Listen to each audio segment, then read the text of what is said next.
Yes, hello. I am James Rowlands, and today it's the WNR422. It's AEW Double or Nothing, and we bring you the pre-show here today. But I am not alone. I have a pleasure to be joined by the WNR team. Up first, the leader of the AEW Prediction League, and by my side for every WWE and AEW pay-per-view, it is, of course, Jaxie. How you going? Hey, happy to be here. Happy AEW Double or Nothing. Well, I usually say we get the happy Jaxie for this one, so it'll be interesting to see what we get. But like I said, I was glad to have you on. And, you know, this is our, I think, second Double or Nothing event as well. This for a little while now.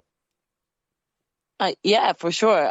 It's going to be an interesting one, that's for sure. I think we've got a lot to talk about and discuss today. Without a doubt. Well, we're not alone, though, because we've got up next a man who not only watches more wrestling than me, but also does more podcasts than me, and still finds the time to join the WNR team and somehow be everybody's favourite. I don't understand it. It's Monty. How you going, man? As you can see, it's a lot of work to become the favorite. It's a lot of work. No, I appreciate that intro because I do seem to be doing a lot. I'm at my most active right now. Excited to be here. Double or Nothing. Let's do it, man. Long show. I'm ready to get into it. Yeah, it is going to be a long show. We have got a lot to get on. And, of course, Monty, you are NXT regular. So with AEW, you know, some people may think that you might be an advantage. Is there anything, you know, you might want to say to that to argue your case? Ever since 2019, I guess 3 years now, I've only missed 2 episodes of AEW television. So, shout out to my DVR because I'm not saying I'm watching them on time, but I catch up all the time. So, yeah, I'm not at a disadvantage. I love AEW. I'm a wrestling guy, so just give me the rest and I'll sit down and watch. This is what I do. Well, there we go. No excuses now. Everybody's heard that, all right? And then finally, the only member of the WNR team who would go to Louisiana and not meet up with Monty, but instead hunt down Ricky Starks' mum. It is, of course, Genius Gina. How's it going? Hey! Oh my God, that makes you sound so desperate. There's no other word for it. Oh God! Hey guys, happy AEW show. Happy AEW. I'm sorry, I'm just basing it off fact. That's all. That's all I do. It's very true and very factual. Long way to go. It's a long trip. The dedication is there, Monty. He's clearly worth it. Yeah. Well, Monty's not told you that he used to go to school with him yet, so I don't know when he's going to. No, drop that I bomb. didn't. He was too far south. Too far south.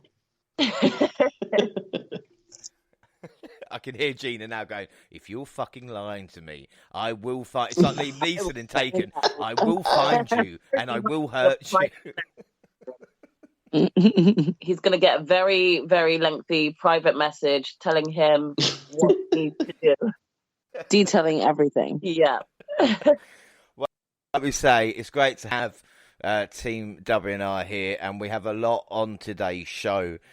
But news, Dynamites and Rampage, predictions, running through the card. But first, with the Forbidden Door coming next month. Let's start in Japan, because we had last left it at Hyper Battle, where we got news about the IWGP United States champion, with Sanada vacating it.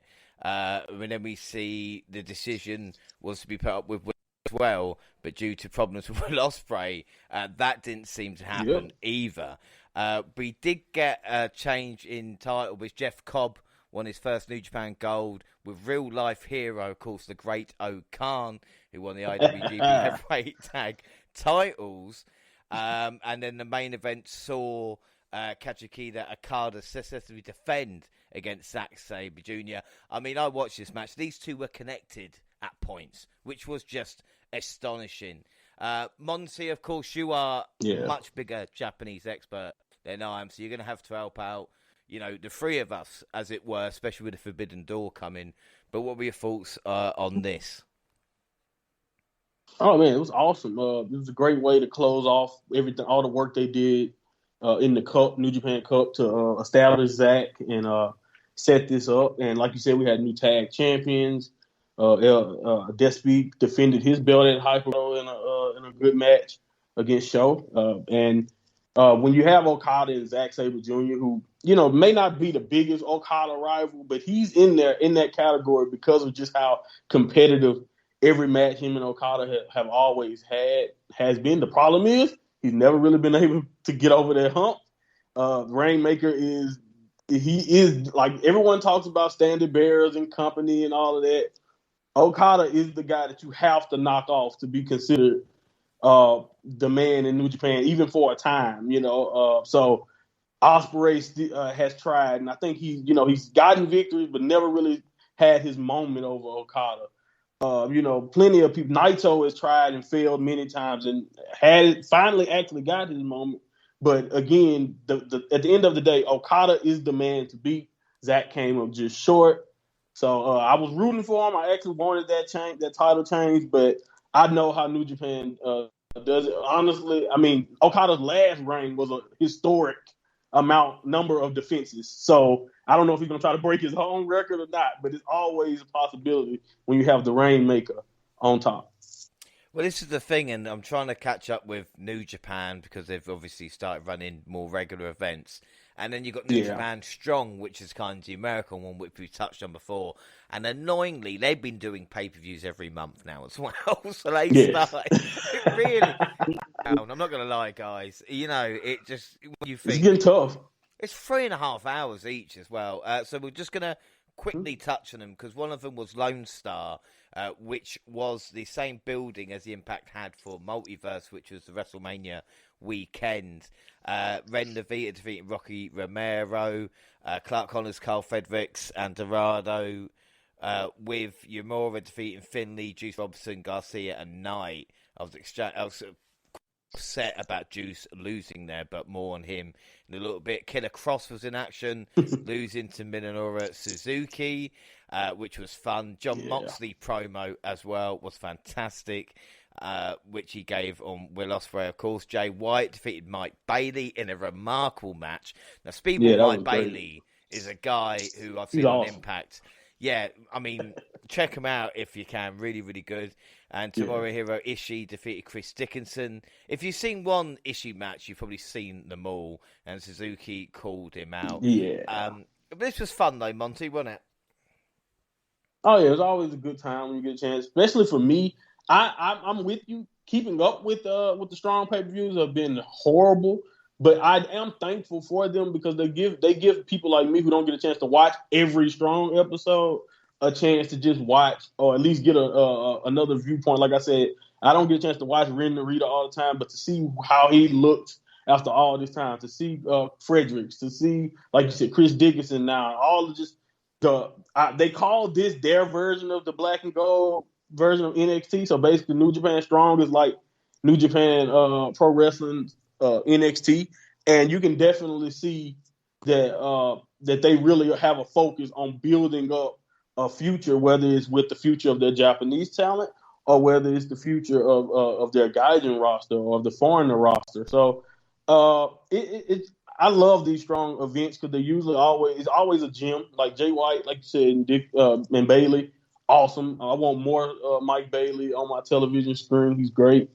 And when you have that amount of talent, you have Suzuki versus Cross just randomly. He called him out. I was very surprised that Cross lost that match, but I guess I had got so used to like WWE booking him and he would be unstoppable. I forget that he can't be beaten, but to watch him do that with Suzuki in a cool fight was, like you said, a good time. And they do a really good job being consistent, whether it's Strong or New Japan when it comes to their, big pay-per-view shows. Yeah, I've been catching up. I've been watching Strong every week, so it is, again, it's an hour every week, sometimes a little bit longer, but it is worthwhile because for me, it's the only kind of show that you kind of get everybody from wrestling in it. It can It's kind of like, Mm-hmm. oh, this guy I've never seen before versus, this guy from Impact, wherever it is. So it really is kind of mishmash, but really good. And Fred Rosser at this moment in time, following Darren Young, is with a few to Tom Lawyer and stuff He's doing like that. great. Really, really great stuff, yeah. And they had another event.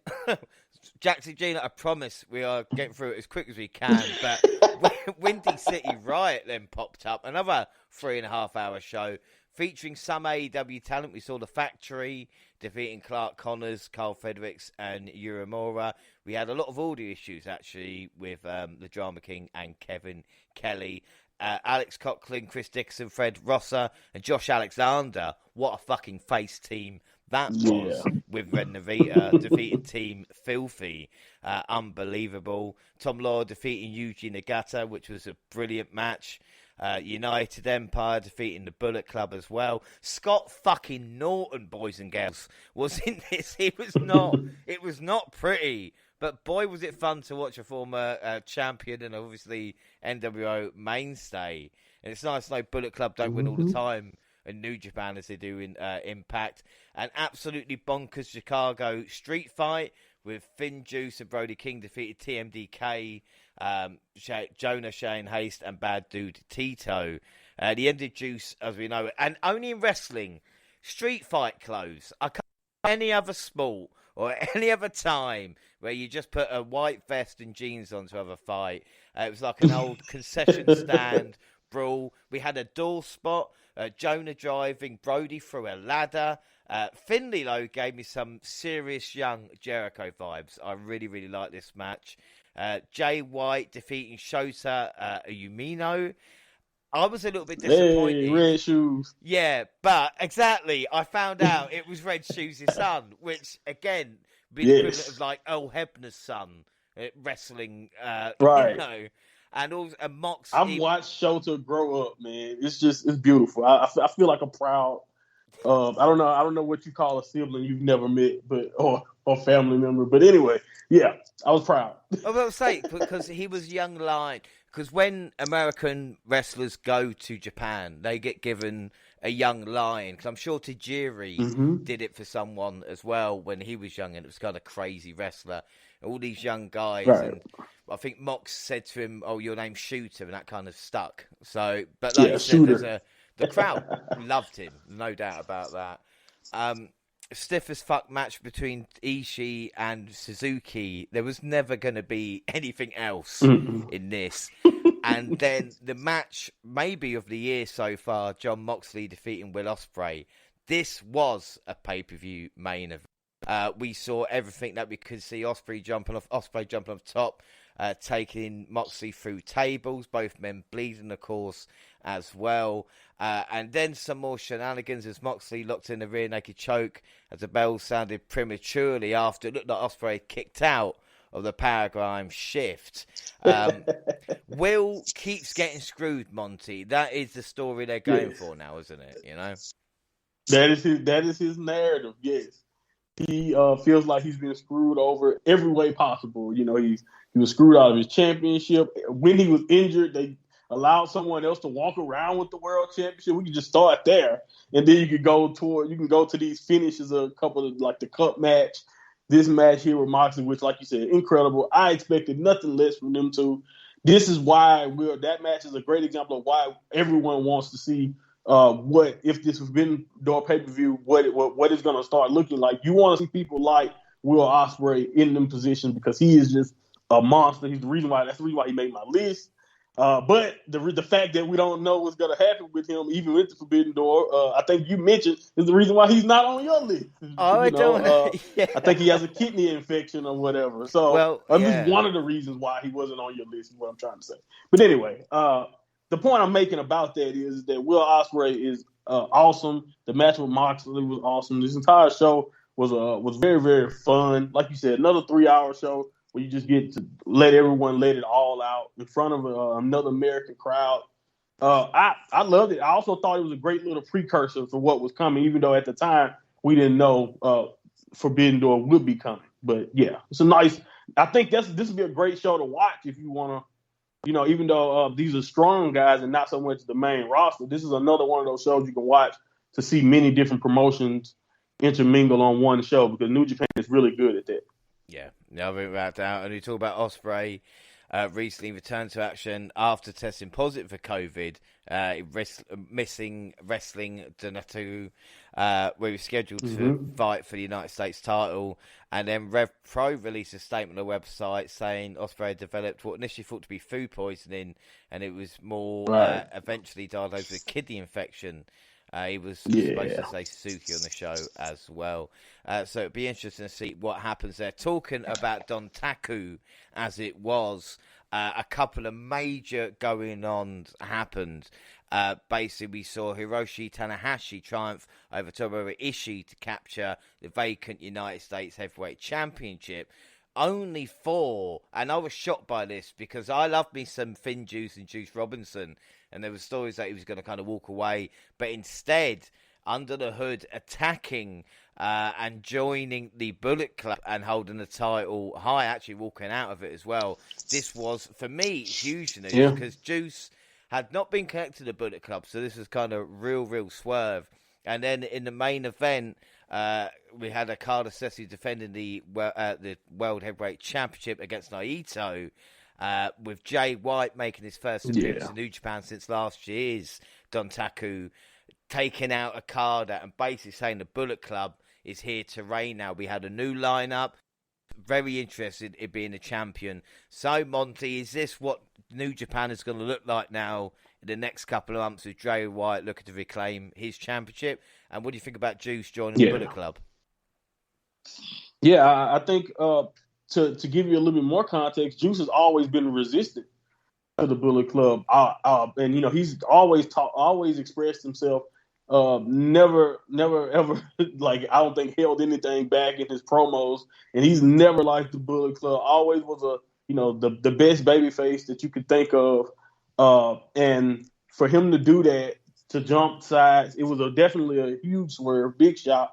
And also, Tanahashi was the one who gave him his opportunity. Like in New Japan, he was in the babyface locker room that I call it the babyface locker room, but it's really just where a lot of the veterans and where again the babyfaces like this. That's where they are. They're people who represent New Japan versus the Bullet Club versus Suzuki-gun. So those guys, he was like I said, a very, very big time member of that faction for a while. So to see him do that, to see him basically, if he's doing that, then he's done with David Finlay most likely. Also, who, like you just mentioned, who's awesome, a great tag partner, and they've been longtime friends. So this gives Juice plenty of more possibilities. It gives him more staying power. I think he realized he was only going to go so far, like as a babyface under the New Japan banner. Maybe he was looking for something fresh, something new, and the Bullet Club is there for him. And like I said, he's always been resistant. I can't wait to see what he does there. And as far as Jay White goes,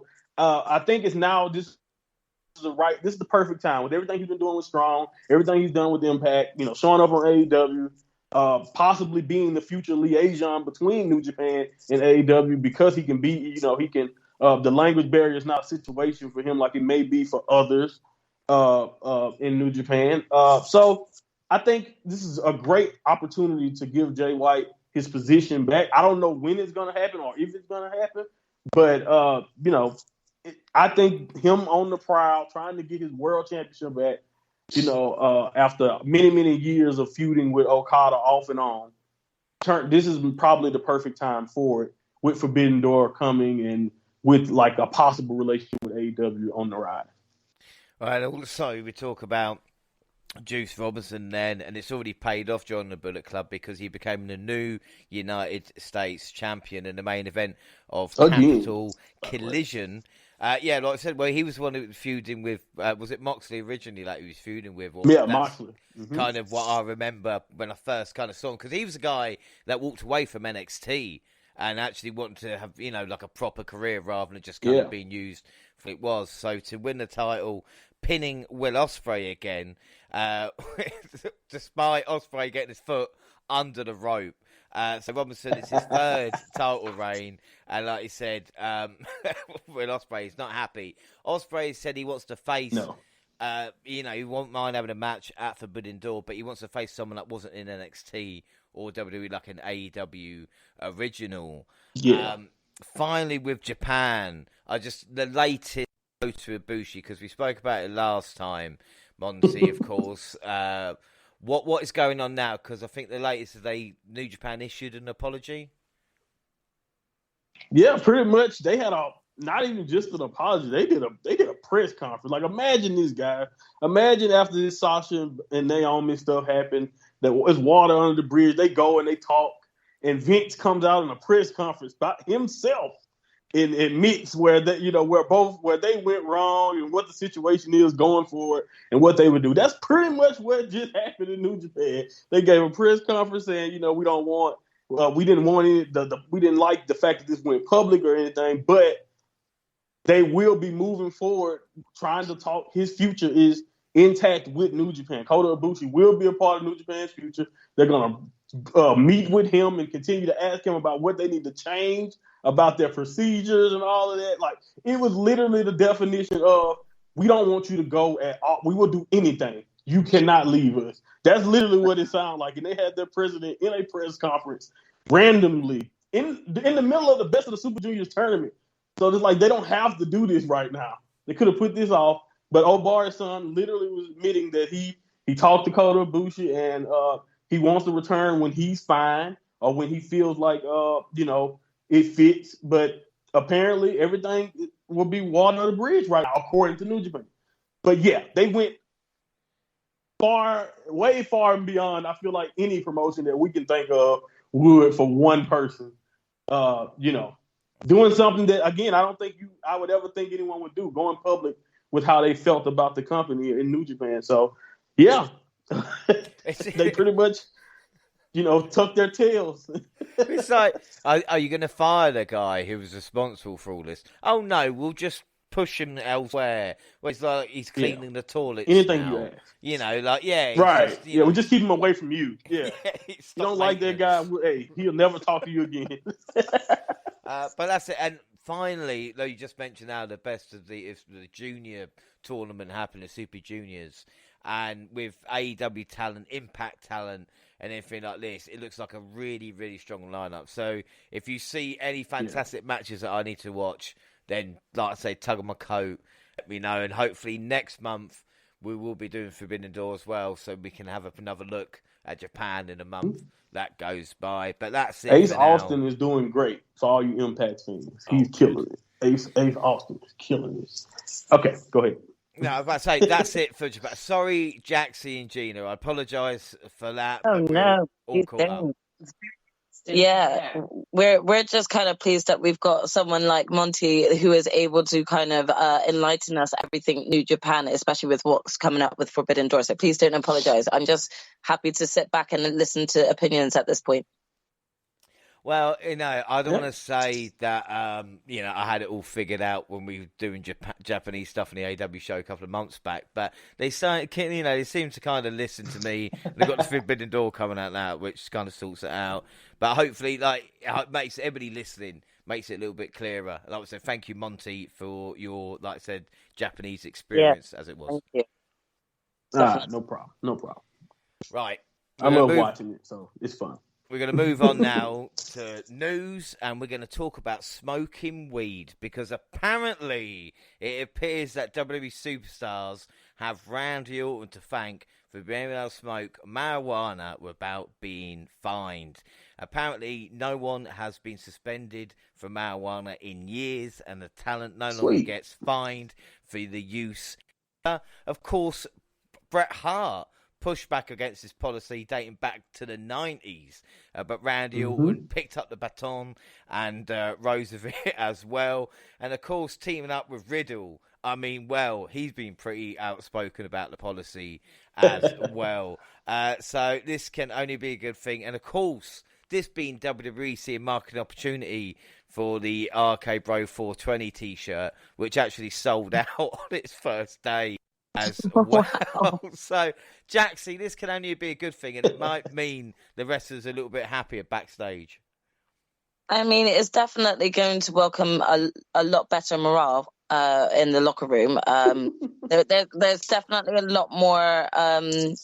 With the amount of restrictions that they did have put in place, I think it was kind of very easy to see the morale dip. So at least they're doing something that's kind of trying to uplift it.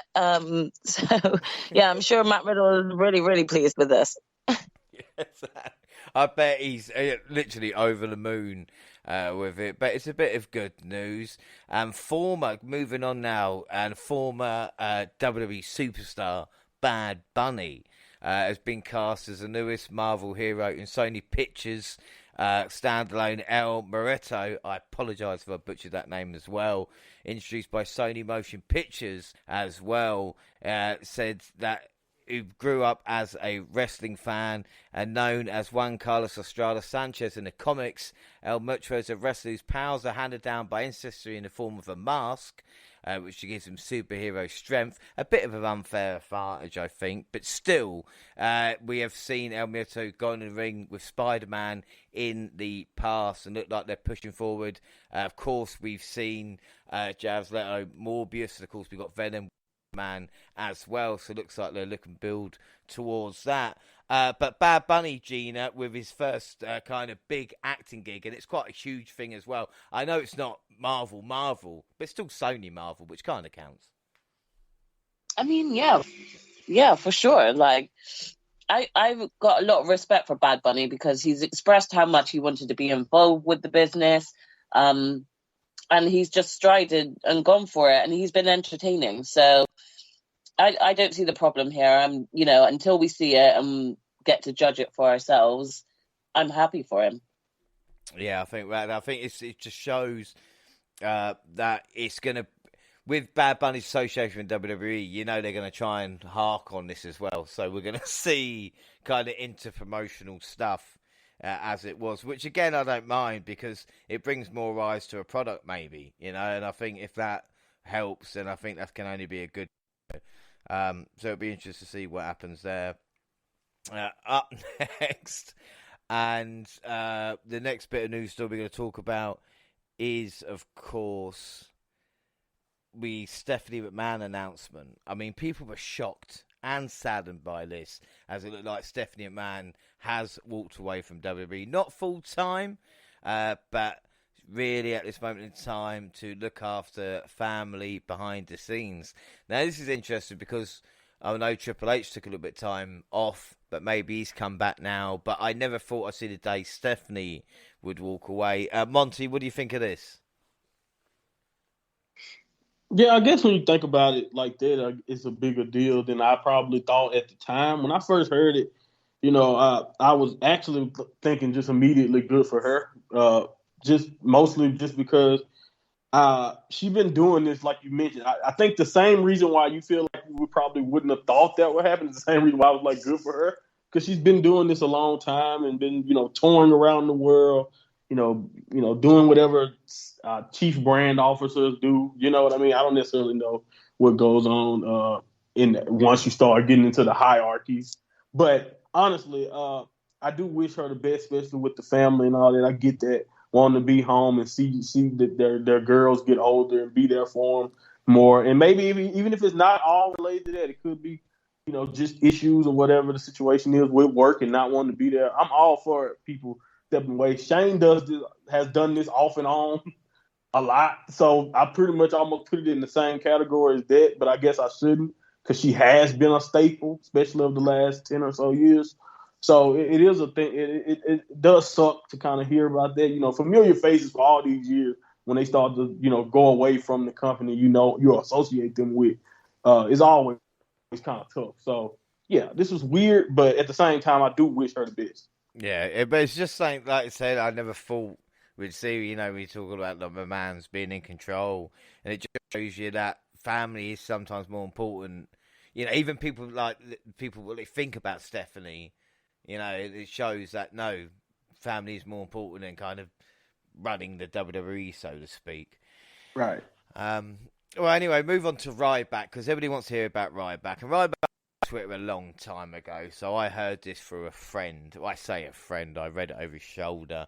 And basically, it's Ryback again, Having a go at Vince McMahon, and he tweeted out, Vince Oh, McMahon, man. like most promoters, has an insatiable urge to have control.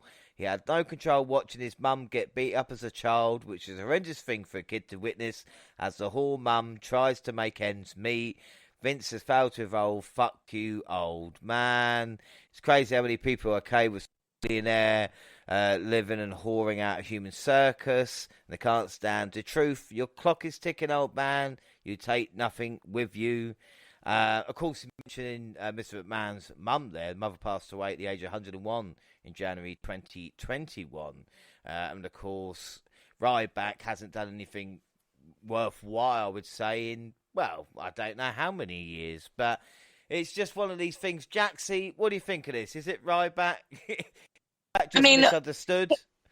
Am I missing something? Where did this come from? Was there any sort of provocation for this sort of outright attack? Like, this is just that's actually disgusting, and I'm disgusted from Ryback. Like, you know, no matter what we actually think when it comes to Vince's choices within the company, how dare you actually kind of call someone out like that, and not only that, but bring up his dead mother? Like, do you have no respect at all? That's actually disgusting, and I don't approve of that at all. No. The guy's a cunt. It's as simple as that. It just comes off as bitter, too. That type of behaviour is just really uncalled for. Yeah. There's no need.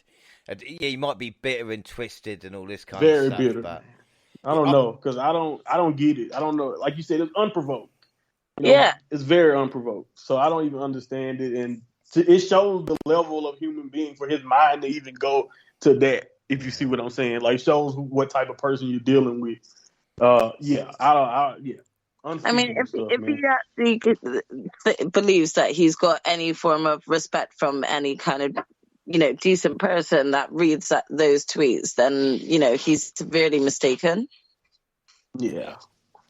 Yeah, like I said, it's just, it leaves a bad taste in your mouth. But again, like I said, we have to kind of speak about sometimes, because it's like people wonder what it'd be like if Twitter was round in the late 80s or early 90s, and the Ultimate Warrior would be tweeting stuff like this about Vince McMahon. So that's kind of, with technology, that's kind of changed things a little bit now, but there's no place for it. Moving on to talk about UK. Me and Monty discussed last time the Authors of Pain coming back to bring a show in Nottingham. And that is not the only UK independent promotion, because one, PW is returning in October with an event that will live on Fight TV. It will be at the Doncaster Dome. And already announced for the event are Rob Van Dam, Ruby Soho, and Mickey James. Now, 1PW was a company that was along a really long time ago, back in the early noughties. They came up with this big idea to kind of host shows that would kind of be super in the UK. And of course, as anybody knows, unless you're a multi-millionaire or billionaire, it doesn't really work out. But they're hoping to stage some more shows coming up as well. 2005 is when they first went about. Of course, having people like AJ Styles, Abyss, Samoa Joe, Christian Cage, anybody they could get their hold on. Now, it'll be interesting as well, because like I said, a few more independents. Gina, with you, when you know this UK shows are now, what kind of tickles your fancy to go to see it if you were going to? Talk about the Authors of Pain or somewhere. I think for me, it's probably proximity. You know, if it's down south somewhere, I might have a look. But again, with these, I don't know if I'll be travelling all the way up there to go see them. No, I mean, again, like you just said, if it's close proximity and, you know, not that far to travel out to, I would definitely be up for seeing it, because it's so nice having the experience of seeing it in person. And I've only kind of had that experience once, so I would love to do it again. But I'm not going to stretch myself too thin to try and go to one either. So no, but we talk about events coming to the UK, and the biggest event coming to the UK for the first time in 30 years. It is Clash at the Castle, of course, coming September. And tickets for the much anticipated Clash at the Castle event went on sale. And I was one of these people who queued up in the line. I was behind 11,000 people at one point, and I got to the pre-sale early. Of course, more came on a public sale, which was Friday.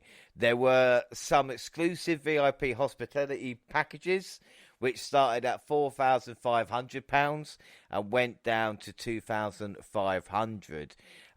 But the real disgust was the price of tickets just for the stadium.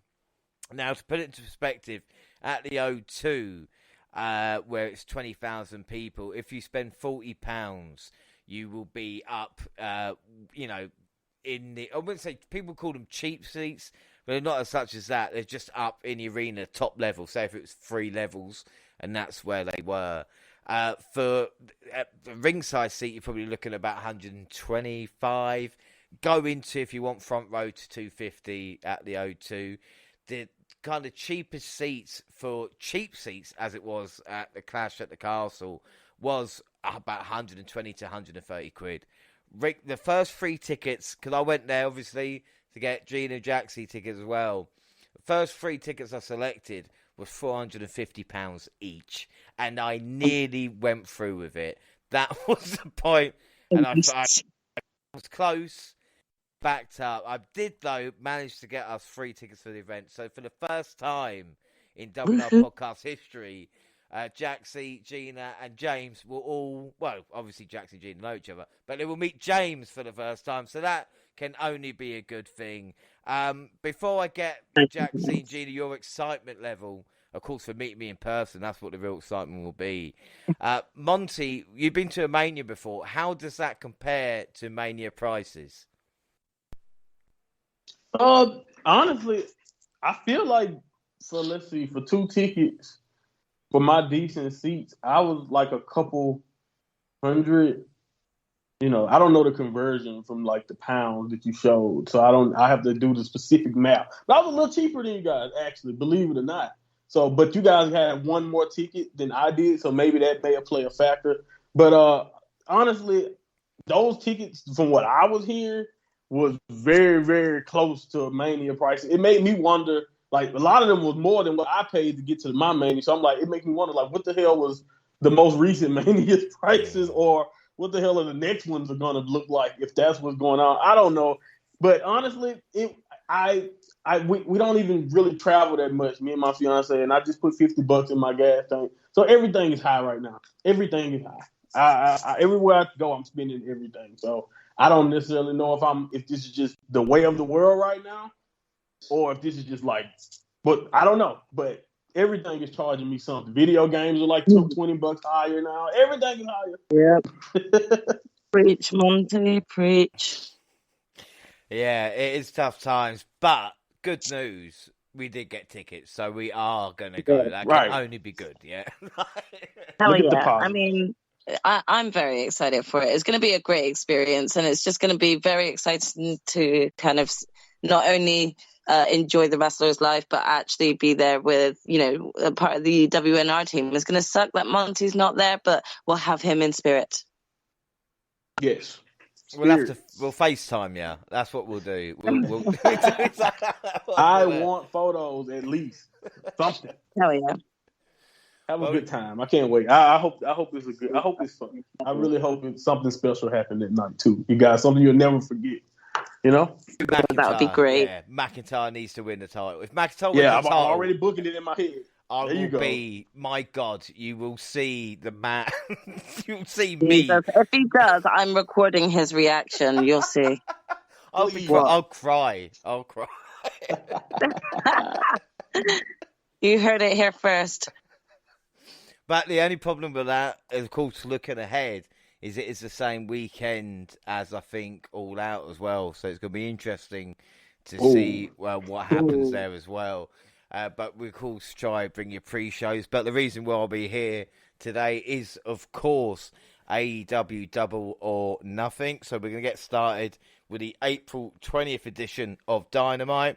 We're on CM Punk versus Dustin Reynolds to start us off in a slow, well-worked match, with Punk picking up the victory with roll-up. Paige came out afterwards and faced off with Punk. Jaxie, what are your thoughts on this with CM Punk versus Dustin Reynolds? Of course, two guys who are veterans, but they put on quite a show to start off. Yeah, I mean, from what I can remember of it, it was actually a decent match. They went for a decent amount of time, and it was just kind of good to see Hangman come out at the end of it. Yeah, without a doubt. Then we get the Black Belt Combat Club versus Brock Anderson, Lee Moriarty, and Dante Martin. Moriarty, of course, the hometown hero from Pittsburgh, unloaded on the Dragon. Dangerous close submission for Moxley. Got to the match and scored the victory for the team. This was near perfection from the BCC. And then Tony Khan, with a little help from Adam Cole, announced the Forbidden Door in Chicago on June 26th. The event will be a joint extravaganza of New Japan and, of course, AEW, with Jay White made a surprise appearance. Whether Undisputed Elite or Bullet Club, it's still our era. Monty Japan earlier, and the ticket sales for this were overwhelming as well. Yes. Like I said, I know what New Japan is all about. It's a lot of people who may not necessarily know that. And just as a big fan of New Japan, I cannot wait to see them on this stage with AEW and just showing everyone some of the best wrestling in the world. And I just hope that we don't have any finish or any decision that's so distracting that it takes away from just a fun night of multi-promotion wrestling. They used to have these great supercars of Ring of Honor, New Japan did, where it didn't necessarily matter who went over or nothing like that. It was just fun. And I hope that this one can be another shining light, an example of that. Of course, there's going to always be people complaining, but I'm going to be over the moon when Forbidden Door kicks off. Yeah, it's going to be interesting what happens. Wardlow faced the Butcher next, and four powerbombs later got the victory. Kyle O'Reilly wrestled his first AEW single match, defeating Jungle Boy to advance in the Owen Hart Foundation's men's tournament. The sign that said Carl Fears von Wagner actually made me pop.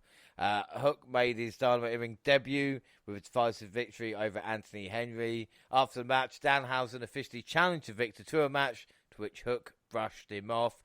Gina, are you softening to Danhausen at all these past couple of months? Yeah, definitely. The story has intrigued me a lot more. So it's taken me a lot longer than others, I guess, to warm up to the character. But it's working what they're doing. So I'm intrigued to still see how it all pans out. But yeah, I'm intrigued. So that's all we need. Well, back in the arena, Sammy Guevara cut a defiant promo. From fans.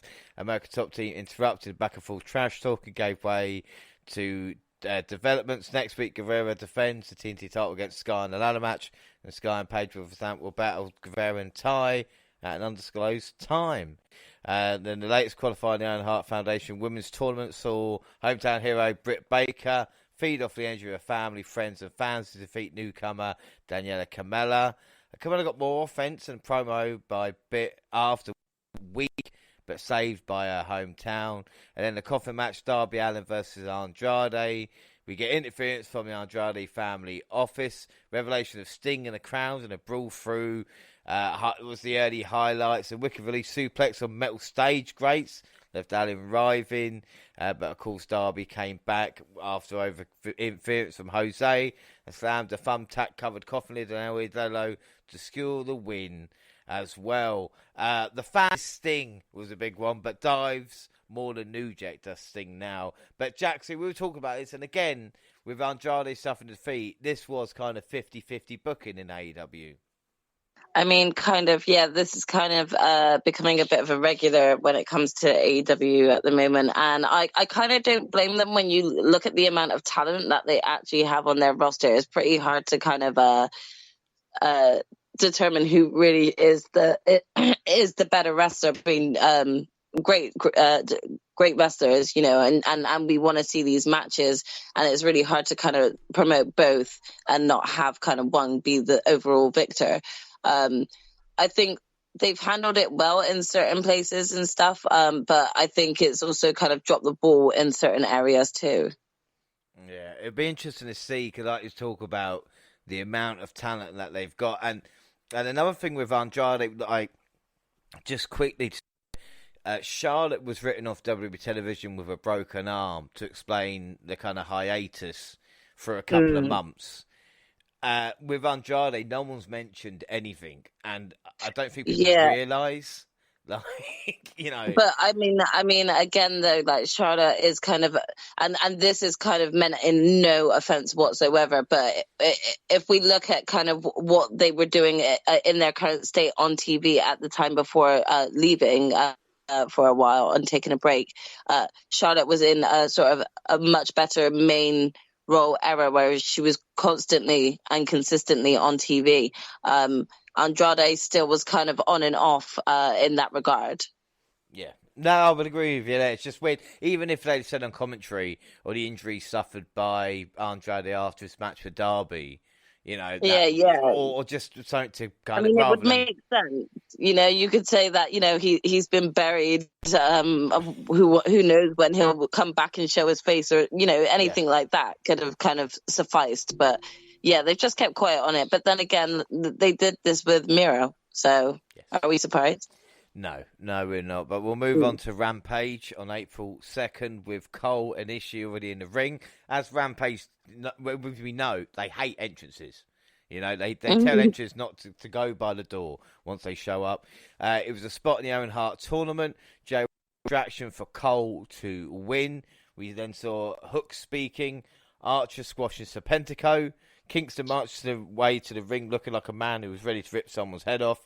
That's certainly what he tried to do with Daniel Garcia. He didn't manage to do that, but did get the win. And then the main event, saw the TBS champion defend the belt against a relative newcomer in AEW, Marina Shafir. Hogan and Velvet were sitting in Jay's baddie section in the front row, and the finisher to get the pin and retain her title at 30-0. I mean, Karga was a superstar, but I just feel, Monty, that they could do more with her rather than just a random match every couple of weeks and a couple of minute promo. Yeah, they have to be a little bit more creative. But I do think in the next few weeks with the baddie section, and I think with time, things can be. They're starting. It's just for some reason, especially when it comes to Jade, they moving at a very, very snail-like pace. For somebody whose popularity or stardom, in my opinion, is on the rise faster than maybe their storylines or whatever they're trying to progress with her is taking. I feel like it's potential already there for something special, but they're not ready to rev it up and get on the road with it. But by the way, this was fun. This really made me wonder why the hell WWE let Shafir go. You know, especially with the horsewomen situation and all that. Like she's looked great in the few moments I've got a chance to see her post WWE. So I don't necessarily know what was missing there, and why they didn't want to, especially with Ronda still being there and with Shayna still being there. That's what I really mean. But I don't know. Either way it goes, this was fun, and Jade is gonna be fine. I just think they need to, rev it up a little bit more on whatever they want to do. Because they can either build another star using Jade, they continue to build her up and keep her being dominant. Like they have a lot of options to go with Jade because, like you said, she's definitely a star. Yeah, I think just kind of going off of what Monty says is like when it comes to Jade, I think they're and sort of giving her more time. I think they're just trying to figure out who the right opponent would be in order to create a sort of longer story-filled content with. I don't know if it's necessary sort of they don't believe in Jade's capabilities, but more so it's like, is any of the women on our roster really kind of on a level where they can maybe have a long-standing kind of running feud with Jade and actually keep up, because right now she is so dominant. She is running through the roster, and that's a good thing. But we need to kind of find that opponent that actually can actually give Jade a bit of a scare, and have that sort of long running story be told that way. And I don't think that AEW have found that right opponent for her yet. Yeah, I think that's an excellent point. And it's something that they have to do, with strong challenges and people that can actually fight them. It's like even with Britt Baker when she was champion, she got put on a level where you're thinking who could beat her with it, and they've not done the same with Thunder Rosa, so it's kind of you have to look to see who they are. And again, even with Ruby Soho or Toni Storm, it's a match every couple of weeks, 3 weeks on Dynamite or something, and it's building momentum and getting the victories as well. But we'll move on to Dynamite, April 27th, CM Punk on commentary for an Owen Hart qualifier, and its tag team partners facing off, Dax versus Cash. And this had quick pin attempts, counters, reversals. We saw Harwood hesitate to apply a sharp whose knee was in pain. And the hesitation allowed Wheeler to roll him out. Harwood alert countered into one of his own for the pinfall victory. And after the match revealed that Punk will challenge AEW World Champion Hangman Page for the title at Double or Nothing and promised he would always bet on himself. Gina, how good is, don't get me wrong, I like Cash, but how good is Dax and FTR been these past couple of months? He's been one of the leading faces. Oh, 100%. The thing is, with FTR, I always knew they were good, but it's like every time you see them, they remind you or they show you something that you haven't even seen before. So it's like they just always impress.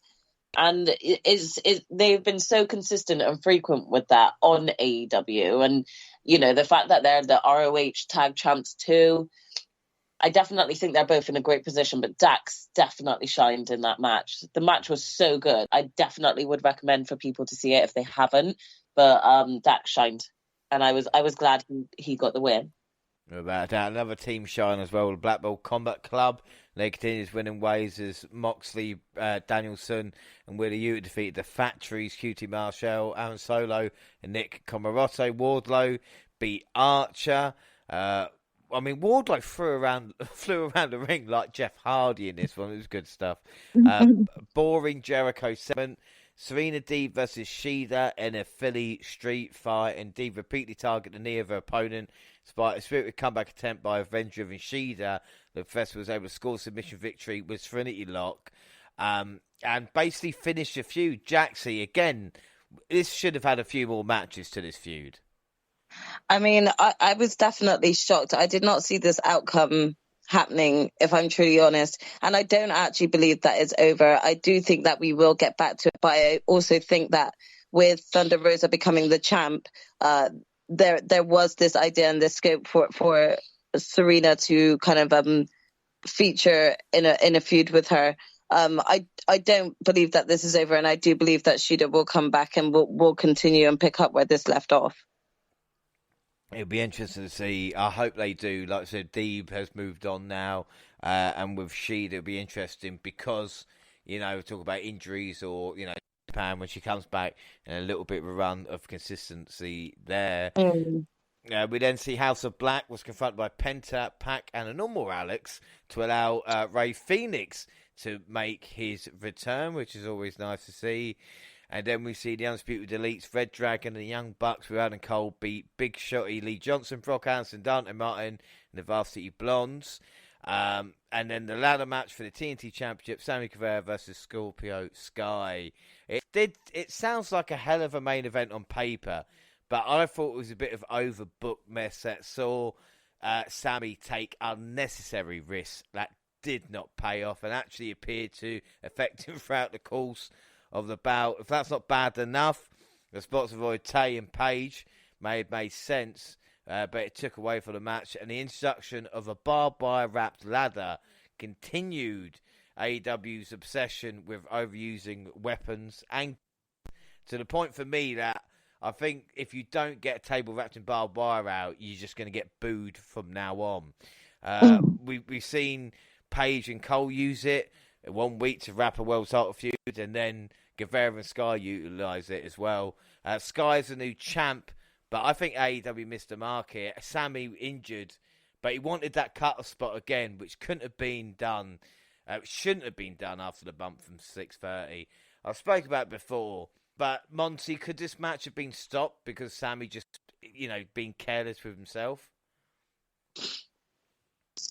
Yeah, definitely could have happened. The thing is about that, it could happen on routine stuff. So, that's wrestling. But at the same time, Yeah, he definitely takes like I said, Sammy missed my list for the future because I can't guarantee his next decade in wrestling. As long as he wrestles that style, he continues to do stuff like that, and continues to tell you he's crazy. Like he knows what he's doing. So I like Sammy. I have no problem with him in the ring. I think he's cool, but when he gets like this, he definitely can fall too much in love with the spots, and this was a great example of that. But the match itself or the outcome anyway, I thought was the right choice. Please get the belt back on Scorpio. I don't understand their obsession with Sammy and the TNT title, or if they're gonna do it, then just get back to letting him actually have a reign. I mean, like this title had so much more like just competition into it, and now it's just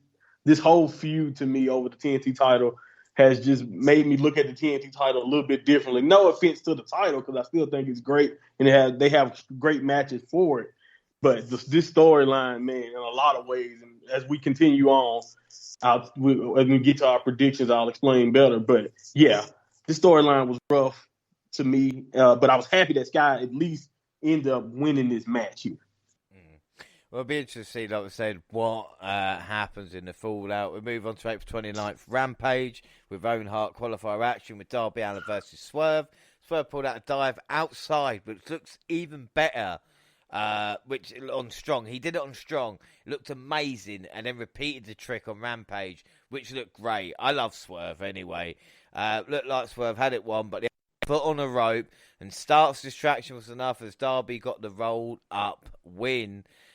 We then get a sick entrance from Jay Cargill, Kira Hogan, and Red Velvet. Really good lineup, actually. They beat Willow Nightingale, Sky Blue, and Trish Adora. Why can't we get more of this, Jaxie? Why can't we have a match like this every week? Because this team is obviously money as well. Definitely. I mean, like the way that they were presented in that entrance, just they came across like so strong, and there was a level of excitement that actually came with their entrance. You're kind of like, what are they going to bring? Then you actually get to the match itself, and it's brilliant. And you just wonder why we don't get a chance to see these women shine more. It was great from all sides. I think without that, it's interesting to see. Like, don't get me wrong, I don't mind single matches, but something like this on Dynamite, just even to take a little segment over. Keith Lee beat Colton Gunn.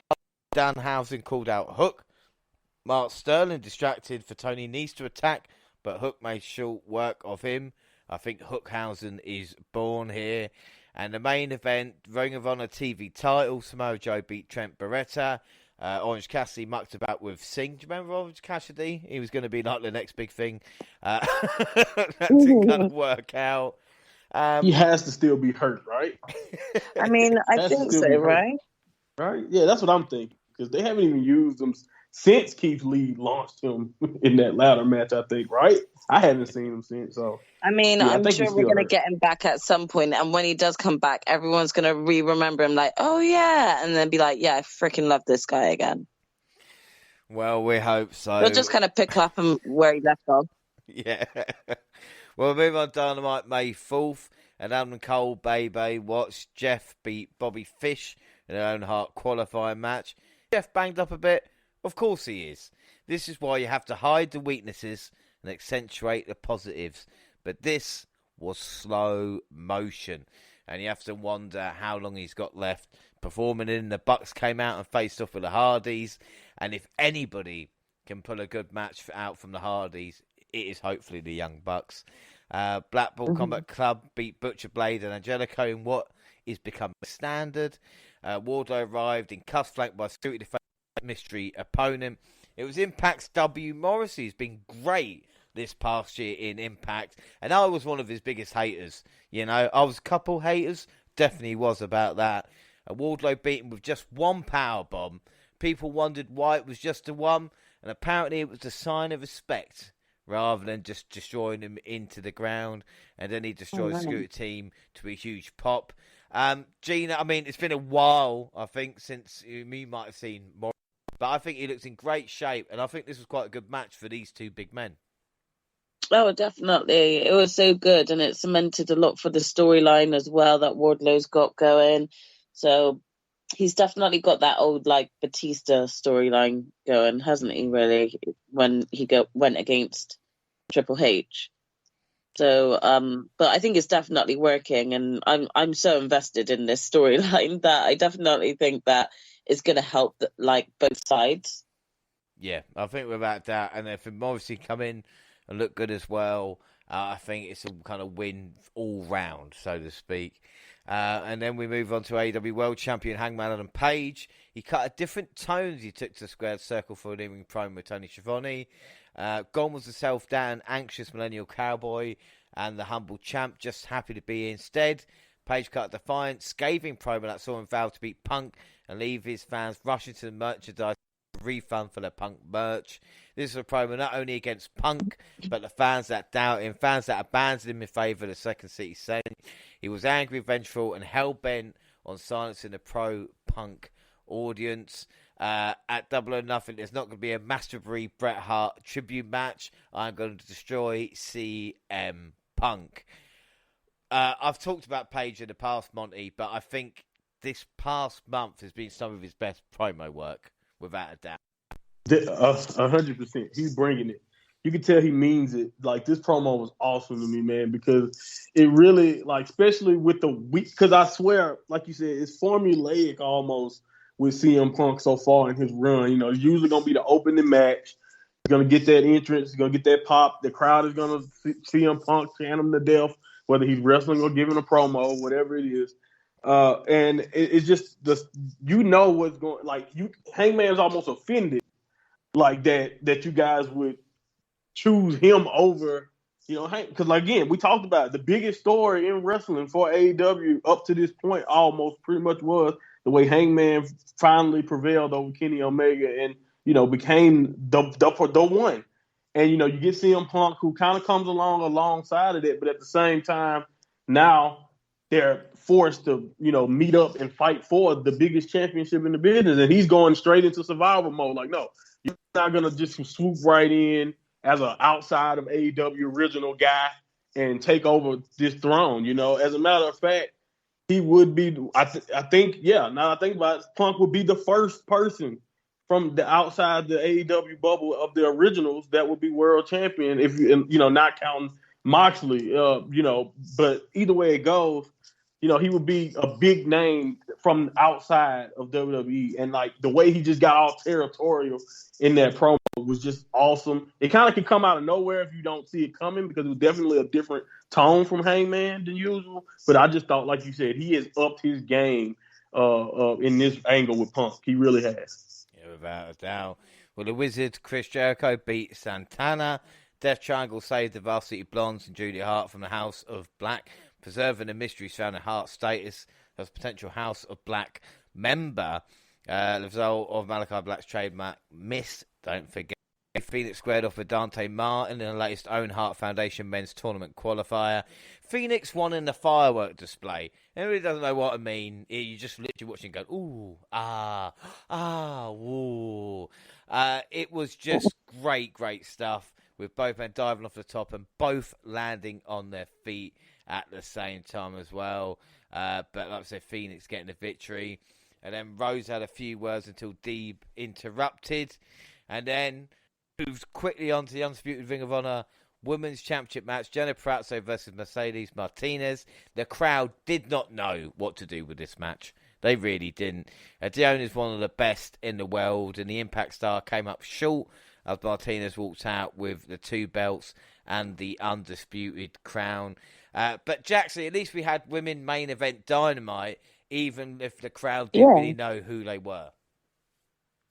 Yeah, I mean, I actually enjoyed the fact that this main evented, and I felt like it, you know, gave a chance for new faces to kind of sort of show their stuff. I enjoyed the match itself, and it was quite intriguing for me because I've seen, of course, the likes of Mercedes Martinez a lot, but not much from Diana Purrazzo. So it was nice for me to be able to kind of see her in-ring work. No, she really is good. So an Impact, she's kind of one of the reasons that I've been watching this past couple of years now, it seems, and it's here on Dynamite. But I kind of thought to myself, yeah, she ain't winning. I don't think Tony Khan is going to put the belt on her. But again, the first Impact wrestler to main event a Dynamite. So, not many people can say that. Rampage May 6th. We start with tag action as Ruby Soho and Toni Storm beat Britt Baker and Jamie Hayter. This was really fun.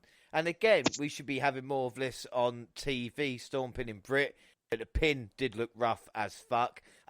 Gina, what were your thoughts on this? And what are your thoughts on Toni Storm since she's coming as well? I mean, the hype for her is actually there. So I definitely think they need to keep pushing her because she's getting a lot of hype from fans and people there. But yeah, it was good. It was good. I don't know.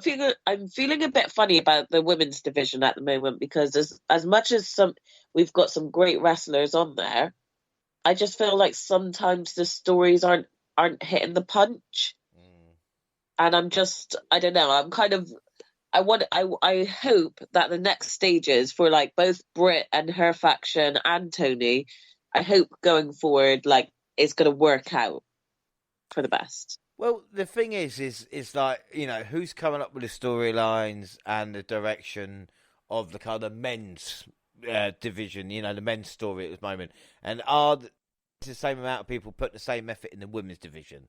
Or is it just Kenny Omega? We need more people to come up with different ideas because, like I said, there's so much top talent. And it just seems the kind of one match on Dynamite and one on Rampage is just, for me, not enough to kind of build a women's division up, Definitely. And I don't think it's enough time to build consistent stories as well to like pull across multiple events and stuff like that. So then you get sort of like really quickly pulled together matches as a result of it where no one's really invested because it was put together so quickly. Yeah, like I said, it becomes a tournament or a tournament match. So if it's a tournament for something, be it number one contender, then we forget about the TBS title and the women's title for now because this is the main women's focus.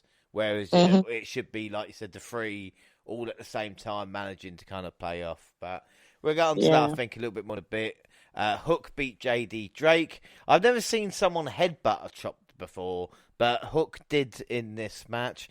Danhausen came out to give Hook a present, but got pushed away. Owen Hart qualifier. Riho beat Yuka Sakazaki. There you go. Did it. If you call it a main event, I suppose. Jay Lethal beat, oh my God, Konosuke Monty. What is the guy? I got you. Konosuke Takeshita.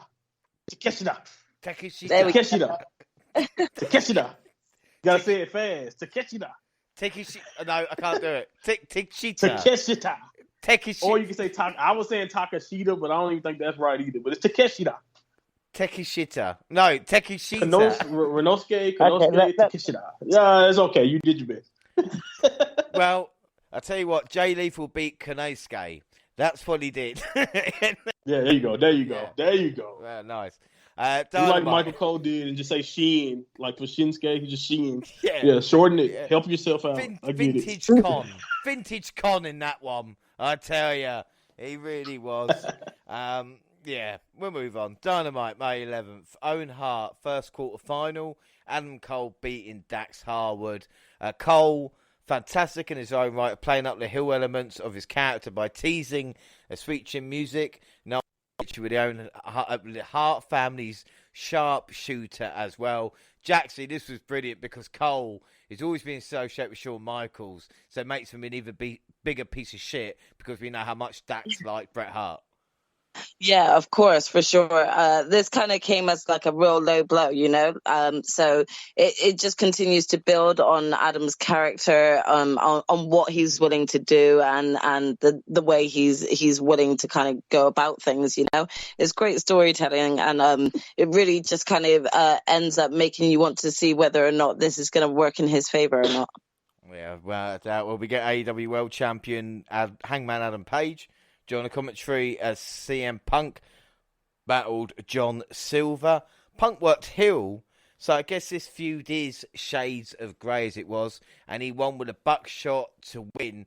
Well, just from one certain view, it looked like he didn't connect, but he got the victory with that, so it'll be interesting to see what happens. Danhausen made his in-ring debut. getting crushed by Tony Nese with Mark Sterling in the pot. But Hook came out, sent the heel scurrying before shaking hands with a face-painted curse-stealing Danhausen to close the segment. Not since Macho Man and Hulk Hogan has a handshake been reacted to like that from Danhausen. And then after a Dark Side of the Ring parody, MJF returned home. Enjoying a thunderous ovation, he's made his way to the ring for the contract signing ahead of his match against Wardlow. He basks in his own glory, revealed the conditions. The War Dog must undergo 10 lashings with a leather strap and defeat Shawn Spears in a steel cage match where MJF will be special guest referee. Wardlow suckered the overconfident heel into having his handcuffs removed and then proceeded to wreak havoc by destroying security, with MJF narrowly escaping his wrath. Mark Sterling did not low, eating a powerbomb through a table to close out the segment. I got to agree, Gina. I think this is the best stuff on AEW at this moment. Not by a country mile, because I'm enjoying the Paige Punk stuff, but I think this is top class. Oh, for sure. I mean, I definitely know that this is some of the top storyline that's being discussed for AEW at the moment. And it's also one of those things that you think you know what's going to happen, but then you also don't. And it's nice to feel that way because another certain company feels so typical. You feel like you already know the storyline and what's going to happen. So this has definitely built it up. And I know there's like so many fans excited for it. Seriously, including me. Yeah, without a doubt. I'll come back to you in a second as well because we got Jericho Appreciation Society gave a victory speech, but the FTW title was on the line. And, of course, Ricky Starks in action versus Jungle Boy. And, of course, only Gina reviews his matches. I thought it was a great match between the two. And maybe a new WNR award for the biggest backfire coming out to cost your rival a match in Swerve, who not only stopped the count of Jungle Boy winning, but gave enough time for Starks to hit his finisher as well. So we'll have a look to see if anybody else can break that record. But I think the award, like we said, for biggest backfire coming out to cost your rival a match. And Christian teased the turn as well. Gina, what did you think of Ricky Starks in this one? I mean, he always impresses me in his matches, but on a serious note, not just a thirst trap note, he's so good. I literally think he's definitely one of those to be counted as one of the pillars that has got a bright future of wrestling ahead of him. He's just he's got the whole package. He's entertaining and charming, and even if he's not the most popular wrestler, whenever he has screen time or wrestling time, he makes use of all of that time to make sure that you're in with the storyline or up to date with what he's doing, you know? So yeah, I think he's brilliant, and the match was just great. Both wrestlers just showed their versatility, how much they've got to give and how much entertainment that they can bring, and they've definitely they have helped to really build this storyline for Double or Nothing. Look, and again, I don't know if it's because we've just been doing shows together, but I have become a big fan of Ricky Stark's package as well. So it'll be interesting to see kind of what happens as we move on. And we talked about Jericho Appreciation Society earlier. We had a Black Ball Combat Club come out to start a feud, which is not what I was expecting, but hopefully it will improve. We get an Owen Hart quarterfinal match, Jamie Hayter versus Tony Storm, given the dreaded slot before the main event. But this was a back-and-forth match with Storm fight her way back into it with serious German suplexes. She countered Hayter's offense into the Storm Zero for a hard-fought victory. Monty, have you ever seen a worse Storm Zero in all your life? God. I don't know, maybe, but no, not that I can recall recently. So, no, that was pretty bad. It was pretty bad. Yeah, but at least they tried. You know, God loves a try. That's what we can say. You know. Yeah. Well, the main event. It happens. Yes, Owen Hart, second quarterfinal. A dream match of the Daredevils, as it was. Darby Allin versus Jeff Hardy. And expectations were met in what was a wild, death-defying main event for the high spots and nothing else. I mean, psychology be damned. Hardy and Allin threw caution to the win. We saw Alan deliver a swanton bomb off top of an enormous ladder onto Hardy in 2 rows of steel chairs. No one won there except fans. Darby then coffin dropped the apron. I'm starting to think Monty is right. You know, when you're watching a match, you're just like, for God's sake, Darby, like, what is wrong with you? Jeff then going, hold my beer, and swanton himself onto the stairs. Yeah. But he did win a roll up and ensures that the only guy in the tournament to have actually wrestled Owen Hart will continue in the competition. Jaxie, what did you think of this Battle of the Daredevils? I mean, in my opinion, this had to have been like one of Jeff's like best matches, like singles matches to date. It was so high flying, like it was really hard to, look away for even a split second because so much was happening throughout the whole match. I'm pretty sure they both kind of semi-killed each other during this whole match. But it like you said, the fans were the only ones winning in this situation. I really couldn't tell the outcome from a mile. I think this is one of the best times to use kind of a roll-up pin when the match has been that good, and you really just can't tell who's kind of going to come out the victor. And I just kind of was hoping and praying to God that, there was no permanent damage that would come out of as a result of this match. I think that's true. I think sometimes, especially the past few weeks, when you watch that match, and of course talk about Sammy Guevara as well and the chance that he's taking, and you just worry about let's not go too far, guys. But again, I suppose they will tell themselves at that point. And we move on to Rampage Friday the 13th, and aptly we start with Death Triangle, Murd, Butcher Blade, and Mark Quinn. More competitive than that, but they just sat in a sleeper during a break. I don't know if anybody notices this. House Black has a face-off with them, of course, Death Triangle, like we say. And then we see Sean Spears' entrance, which is a pleasant surprise, because like I said, I thought they banned all entrances from the building. And then Owen Hart, second quarterfinal, Riho versus Ruby Soho. I mean, I've rarely seen a wrestling Dynamite, but I hope Dark do get a lot of these matches. This was a competitive fight, with Soho scoring a win to advance to the semi-finals. Also announced that Shida would be able to compete in an upcoming tournament because of an injury, so she will be replaced by Chris Statlander. And then the AEW TNT title, Scorpio Sky versus Frankie Kazarian.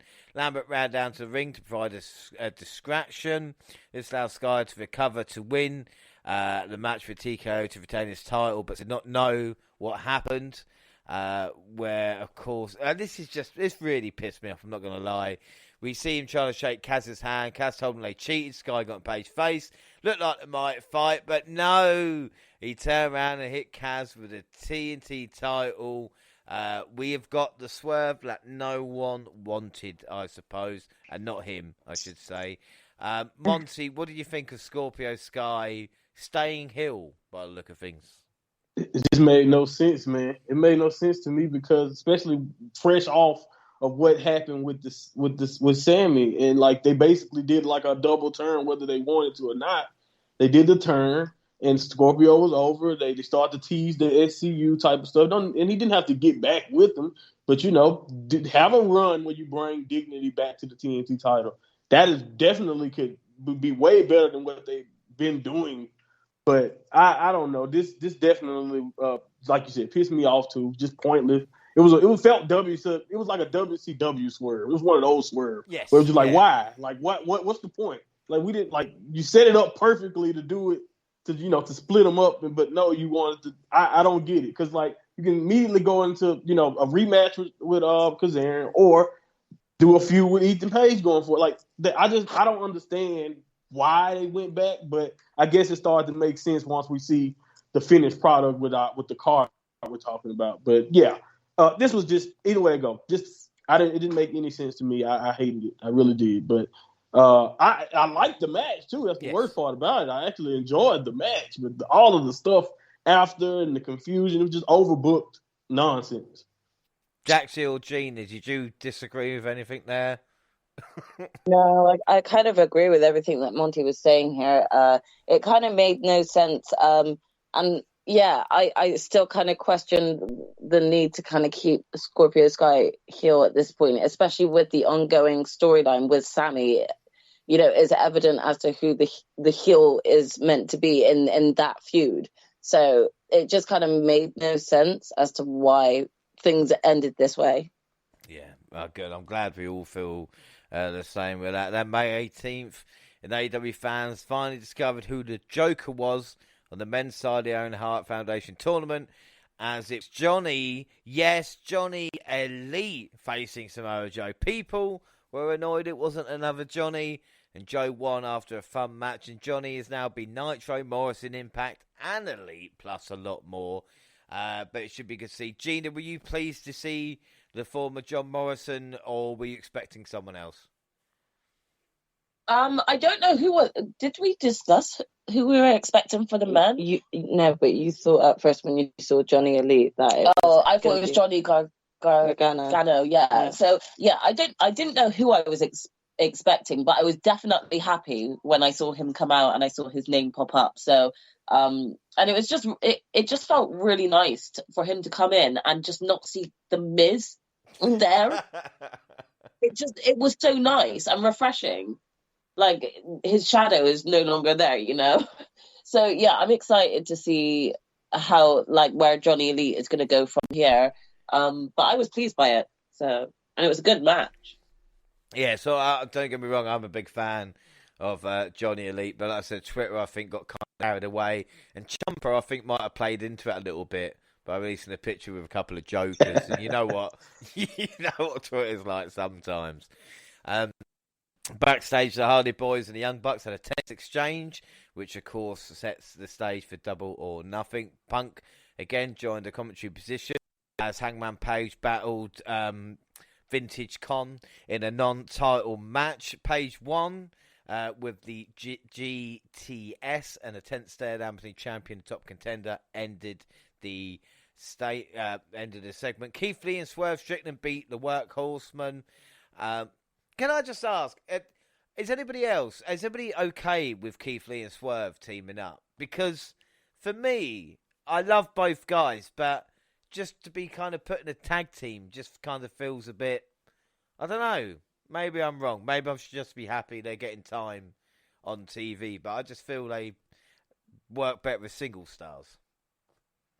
You know what? I kind of agree with you on both sense, but right now I'm kind of just glad that we're getting TV time with them, because as it currently stands, I wouldn't know where to place them in terms of the singles run and title run at this moment in time. I think they have plenty of time to actually kind of get that singles run in, and we'll discuss this more as we go into kind of predictions and stuff for a Double or Nothing. But I think for the moment it's just working, just getting them on TV and just getting some decent time with them. They're pulling out some great matches, so I don't personally have a problem with it. Yeah, well, we'll see what happens there. We see Ricky Starks and Powerhouse Hall interrupt a post-match promo from the victors, only to themselves be interrupted by the tag champs. And speaking on behalf of it, the champions, Christian Cage, issued a challenge for a three-way dance at Double or Nothing and a triple threat bout for next week's show. To get his hands on MJF at Double or Nothing, Wardlow had to ensure 10 lashings with a belt by the heel, who was accompanied by Sean Spears. He barely reacted to the first 8 for the 9th one, caught him on the neck and shoulder. For number 10, assaulted the earth, caught with a low blow, and proceeded to 7 additional latches. A shot to the head with a dynamite ring, and a C4 by Spears left the War Dog line as the Houston fans held jeers at the villainous pair. I will say fake tan hands from MJF. I don't know if he's doing it intentionally, though, as a heel, or if I'm just getting too much into the MJF character and he's just putting a really bad fake tan on. But I thought this was fantastic. And Gene, you mentioned earlier, parallels between Batista Triple H, and I think they've even gone further with that. And yes, it might be similar to MJF kind of putting what Chris Jericho had to go through to, get a match for him and CM Punk. But Wardlow's reaction to this and the genuine, the despair in MJF's face of having to resort to a low blow to get one over on Wardlow just makes Wardlow look even better. And I think this is brilliant stuff. Oh, it's definitely brilliant stuff, and it's nice as well because in a way it's kind of like that's what bullies get, and sometimes, especially with kids, and they think of their bullies and they don't get to see them get karma or told off or something like that. So watching MJF just look so scared, realizing his doom is coming for him, um, it's so satisfying to see. But they've both just put so much effort into this storyline as well, and that's what makes it work even more. Right, that incredible Spears as well, because Sean Spears is making this work as much as, well, not as maybe as much as the other two, but he's definitely an important kind of cog in the wheel, so to speak. And then we had Owen Hart Foundation Men's Tournament quarterfinal. Ray Phoenix versus Kyle O'Reilly. Phoenix tried for a cutter late, but O'Reilly countered and tapped him out with a cross armbar. I thought this was surprising, maybe finish. Kyle O'Reilly won, but of course we knew House of Black were interested in Death Triangle. We see Chris Jericho and Regal face to face, with Jericho saying to Regal, "I'm surprised you're still alive," or saying you should be dead. I kind of skipped through that because it's kind of, I don't like to hear it, and I think it's going to be something that if something does happen to Regal, people will be looking back at this and going, "Look, Jericho said this."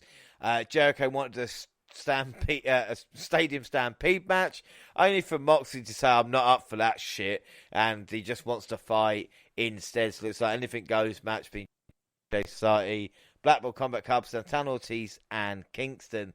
But I just felt it's a little bit long. I don't know. For me, kind of missed out a little bit. We move on to the Owen Hart Foundation Tournament quarterfinal. Britt Baker versus the other Joker, and that is Maki Ito. But the former AEW Women's Champion of Zord opponents Onslaught and taps her out with a lockjaw to advance to the semi-finals and date with Tony Storm. Ito had tagged with her Revolution, and I don't know if anybody follows her on Twitter, but she is crazy. Monty, what do you think of this match with Baker and Ito? Yeah, it was fun. I do think I thought it wasn't that long of a match. I don't think we ever really took Ito seriously enough to actually, beat Baker, but it was definitely a good job by both women. I think they did a good job with the time they had, and like you said, she's definitely out of her mind, but she's entertaining. I love what she brings to AEW television, and Baker is solid as anyone in the ring. I thought they handled their business the right way, but honestly, I don't think any of us probably thought Baker was losing here. So. Well, for me, I say any wrestler that sings them way to the ring, I'm going to be a fan of. So if anybody knows, Right. Serena Deeb answers Tony Schiavone and Dustin Rhodes insistent that she cannot defeat Thunder Rosa at Double or Nothing. Scathing promo gave way to Rosa hitting the ring, only to be knocked out with the women's title was Deeb and a little momentum in short segment. And of course, if you want to build up the women's division, you have to have Tony Schiavone and Dustin Reynolds involved. I mean, it's just, Jaxie, that's just common place, isn't it,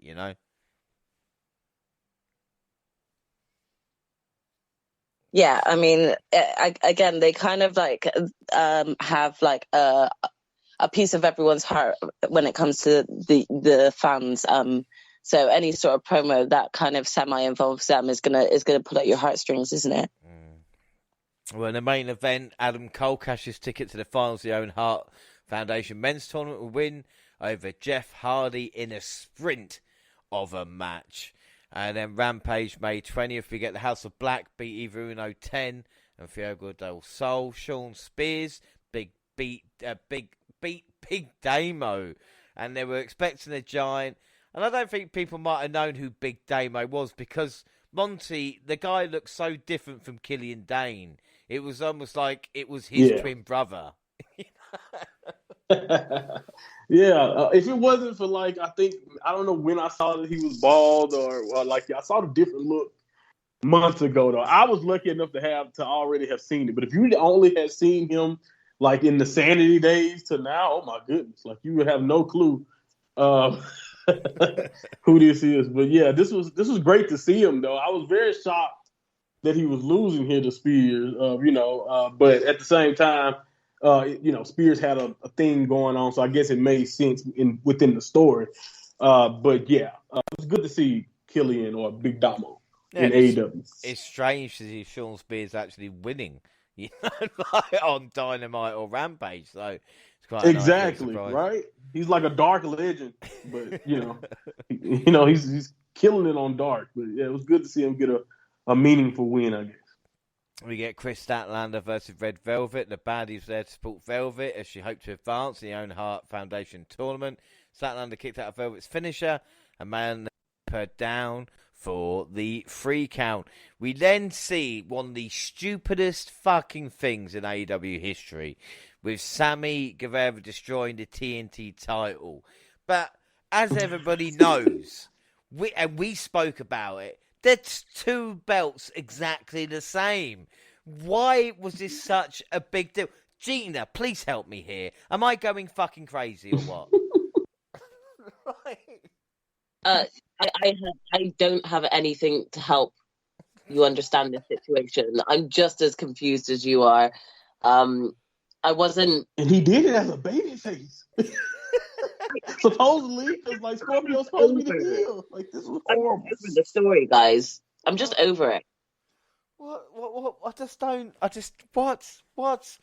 Just not invested anymore. It's like, the thing is, don't get me wrong, I actually am really loving Scorpio Sky. I'm just not liking this angle with Sammy and that now. They're just more being annoying to me. I think they've kind of ruined Ty Conti's character because she's just become annoying. And I used to actually love her. And I used to actually be excited to see her when she was in matches. And now every time I see her, I'm just rolling my eyes.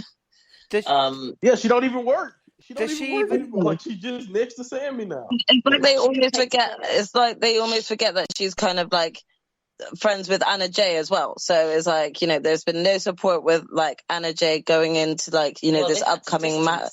Because Ty's kind of a heel. Yeah, that's what I mean. So it's kind of like they've abandoned like that sort of like friendship storyline they had going, like, where they were kind of dominant tag teaming it.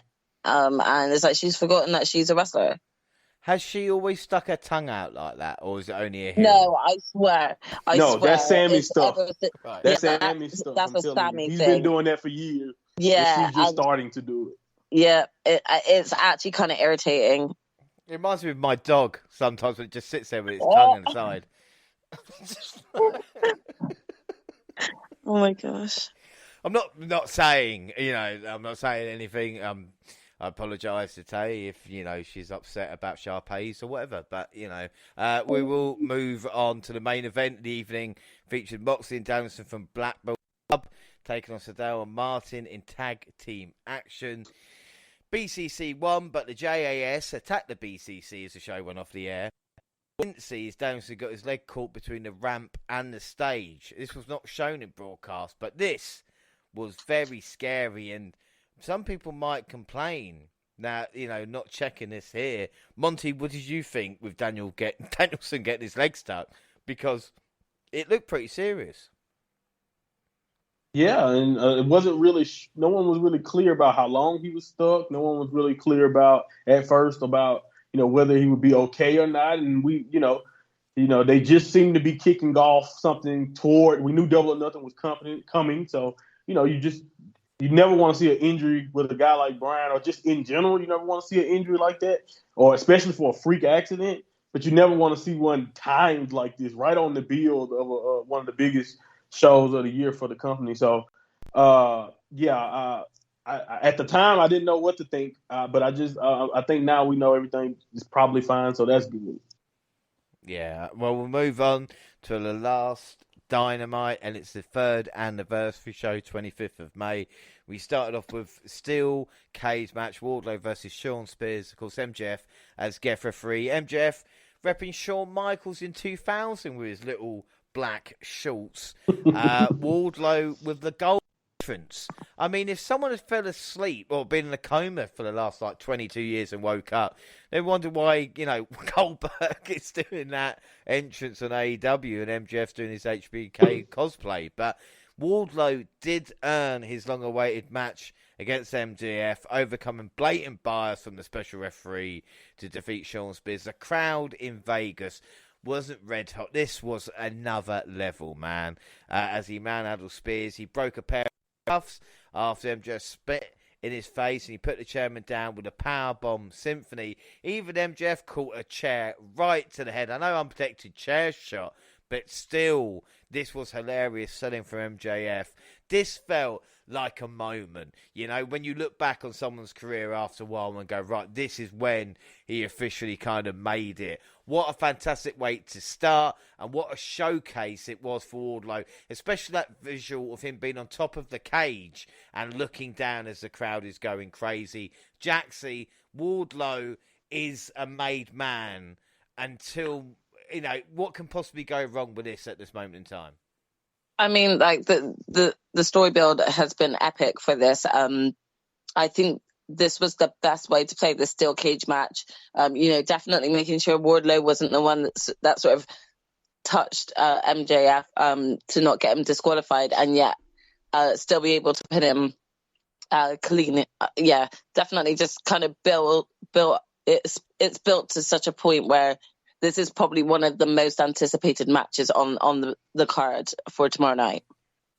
Yeah, I think without that, and I think you're right. I think that's probably the most anticipated match, or maybe it's this one because it's right up there, the AEW World Championship with Paige and Punk, and Paige herself confronted by the Master of Mind Games with Punk, who pleaded ignorance to Paige's anger, claiming it was misdirected. It was nothing but respect for the world champ. Paige fired off a right hand that sent Punk to the mat, and the veteran combatant flashed a grin that suggested Hangman played right into his master plan.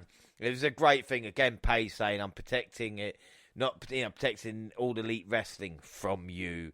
And look at it, Paige wearing white, Punk in black, this kind of subtle messages, even saying, Punk, everywhere you've been, your true self has come out. Eventually, will that happen at Double or Nothing? This is again a really, really good story. Gina, what have you thought of this build? Because again, it's not in your face. It's just kind of more subtle references, and we're still not sure kind of what side each man is on. No, definitely. They've done this so well because it's at the point where I am stumped on who's going to win, because at this point, it looks like Punk is kind of getting under Paige's skin, and it seems like Paige is kind of losing that like confident guy who overcame Kenny Omega. You know, he's kind of just losing it at Punk and just letting Punk get to him and wind him up, which it seems to be like breaking him a little bit at the seams. So I have no idea who's going to win this match. I really don't, because especially when you think about Punk and the speech that he gave when he came to AEW, and he's saying, you know, how he looked in the mirror and said, is he the bad guy? Like, I'm expecting him to possibly win and then come on and say that speech again and be like, I am the bad guy or something like that, you know? But Hangman could also just overcome Punk as well and just show us why he was the one to be able to beat Kenny for the belt and still remain on top. So I really don't know which way it's going to go, but I feel like they've built this really well without shoving it right down our throats.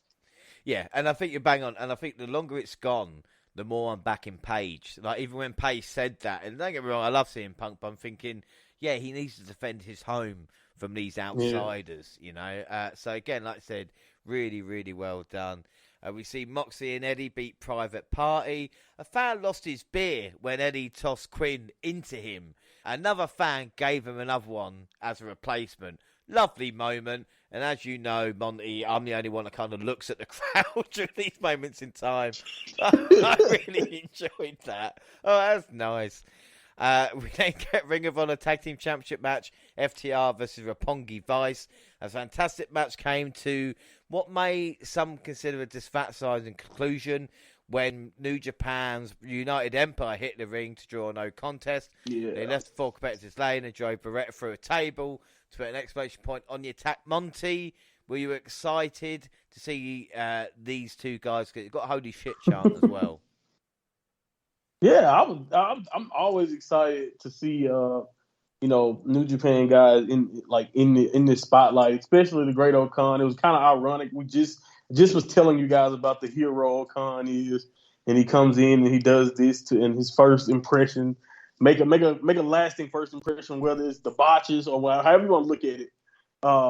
You know, it's kind of ironic that he popped up here to be one of the first people to show up across the lines here for New Japan. But anyway, I thought it was really, really cool. I really part of me wished that they, you know, just me, the small details guy, because AEW usually don't do DQs. I kind of wish they just finished the match and then did that. But anyway, it's all fine. You know, that's just a small detail. It was great to see Jeff Cobb back. You know what I mean? Can you He was tell here. us a bit more about them? About the tag team that came in? Like, are they a solidified tag team already in New Japan, or are they a fresh new tag team that's kind of been put together over there? Can you tell us a little more? Yeah, they're relatively new. Yeah, they're definitely relatively new. They're former IWGP Tag Champions. The reign didn't last that long because they just recently lost those titles. But they're Okan, like I said, I've watched. He's another one of those guys with a young lion from when I very started watching New Japan. And then he was Oka. I remember when he was he was way smaller, way before he went on the excursion. Like, to see who he is now with the beard and the hairstyle, and he's kind of weird. Like, his interest is different, all of that. But I promise you, if you give him a chance and you just watch him, he's awesome. I did think it was unfortunate how the spots played out in their debut, because that may have left a bad taste in people's mouths. But I do think they are worthy of your time. They're awesome. Jeff Cobb he's an Olympian. He's awesome. Like, he's been in Ring of Honor before, so he has a history already here. So, like, I think he's great. And they're all in Will Osprey's faction, the United Empire. So when you see those two guys, Will Ospreay is not too far behind, along with TJP and Aussie Open, I think. I'm trying to think of the tag name, but I could be right. I think that's right? I'm right on that. Because I saw Aussie Open the first time the other day. There you go, Aussie Open. Winter City Riot, and I was actually really impressed. So, like I said, it's that's good. all a part of Will Ospreay's United Empire faction. So, And like you said, even Trent throwing himself through a table, he was trying what was doing what's best. You know? Right. I was like, just damn it, like, Ryan, right now you mistimed that. You know what I'm saying? Like, you know, it's just that these things happen. I hope that doesn't shy too many people away, because they're really great. They really are. Well, like I said, the Round the Islands, that finisher as well is unbelievable. So, it will be very interesting to see what happens there. Maybe setting up, like I said, the Forbidden Door pay-per-view coming up next month. We get Strickland, Starks, and Jungle Boy battling a three-way dance ahead of a massive championship opportunity. Strickland earned a considerable momentum for himself with a win, putting Starks away with the Swerve Stomp. Gina, what are your thoughts on this? Oh my gosh, can I just say, I did not get past the entrances for a long while. I had to keep rewinding Ricky Stark's entrance. He just knows how to command a space, seriously. But I'm not going to lie, that match was so good. It was probably match of the night for me. All three of them, the way they were countering each other, they were all just, you know, going for it. It was so fun to watch, and I just didn't want to look away, not just for Stark, but I'm intrigued by all three of them, and that triple threat just showcased how good they are as singles, as well as being away from their, you know, powerhouse counterparts, I guess. So yeah, it was really good. I enjoyed the match. I was gutted my man took the pin, but I still think that all three of them had great moments to shine. Yes, well, I think without doubt, and it just shows you how strong the future could be with these three guys as well, you know. For sure. I did time the next segment because I heard a lot of rumours about Thunder Rosa, and I did time her. She did have a 2.5 minute promo to sell the match with Deeb, but because she looked at the crowd for a second, she was cut off by her own music, even though the crowd did love her. And there was a crazy stat, we were talking in the group the other day, it was like 11 minutes of time she's had since being champion, which is just, well, I don't need to say it. It's just not good enough. It's not. It's actually quite depressing when you look at it like that, and you actually can counter up like that. You know, especially when you look at the likes of Britt Baker's run. They've they've got to do better when it comes to the women's division. They need to do better by the women. They do all work so very hard with what time they're given, and it's not enough. And the only person that can do really something about it is Tony. Recognize that and actually allow the women to showcase more in separate segments and not have it as one continuous, segment for all women on each show. Allow them to actually have more time in the ring. This needs to happen if you actually want your women's division to be taken seriously. Yeah, right. Well, the women's division was put in the spot before the main event yet again in the Owen Hart Foundation Women's Tournament semi-final. Toni Storm versus Britt Baker. This is a back and forth match. We saw Baker rock Storm with a nasty super kick that bust the nose of Toni. We saw Jamie Hayter making a presence, finding distraction that allowed Baker to score the win with a handful of ropes for added leverage. I mean, even if it's Britt, the women's match is put in the position. But what a shit finish. I will ask, Jaxie, I'm going to ask you straight up. Is Britt Baker the Charlotte of AEW now? I mean, it's hard to say at this point. I think it's just quite disappointing when you've got something that you're trying to take legitimately, like the Owen Hart Cup, and then in both quarterfinal matches you've had roll-up pins. I understand that this is sort of Britt's continuous sort of motive, is that all she does is cheat and things. But when it comes via a roll-up, it is getting kind of very tiresome. Yeah, that's what I'm saying. It's just a bit weird. Maybe they would kind of build other people up.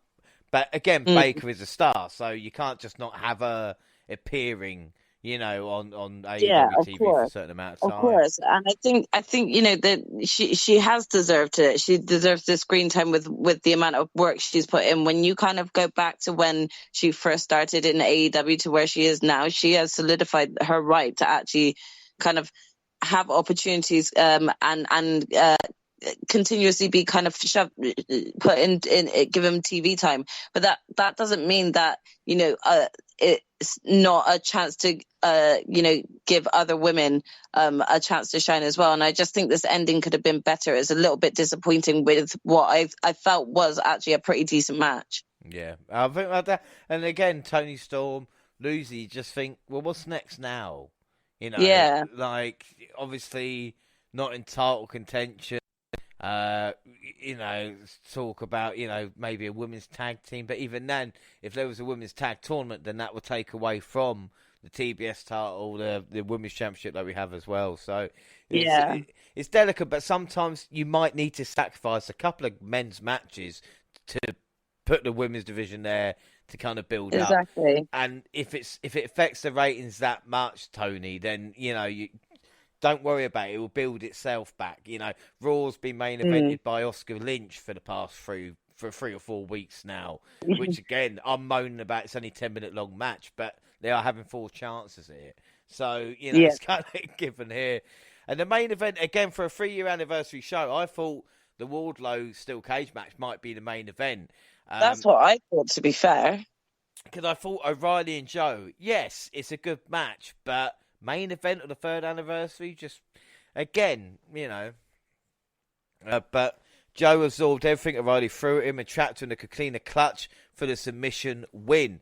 And I don't know about you guys as well, Monty, I was thinking O'Reilly through to the final makes more sense because he's Canadian and Joe's already got a feud with Jay Lethal going on. Yeah, that's fair. I agree. I don't necessarily understand the final or necessarily how we got in a couple of these scenarios when it come down to the booking of this tournament, even though I think most of the matches have been strong to really good. So, I take that. But, yeah, I agree with you. Kyle actually would have made more sense. I think maybe they just didn't want to tease or actually have any dissension with Adam Cole. You know what I mean? Right now. Yeah. They didn't want to rehash that maybe since it's so fresh in people's brain, maybe from the NXT days. But it was definitely cool. I will also say this, James. I don't know if you noticed, and maybe it does have a lot to do with the way he's presented.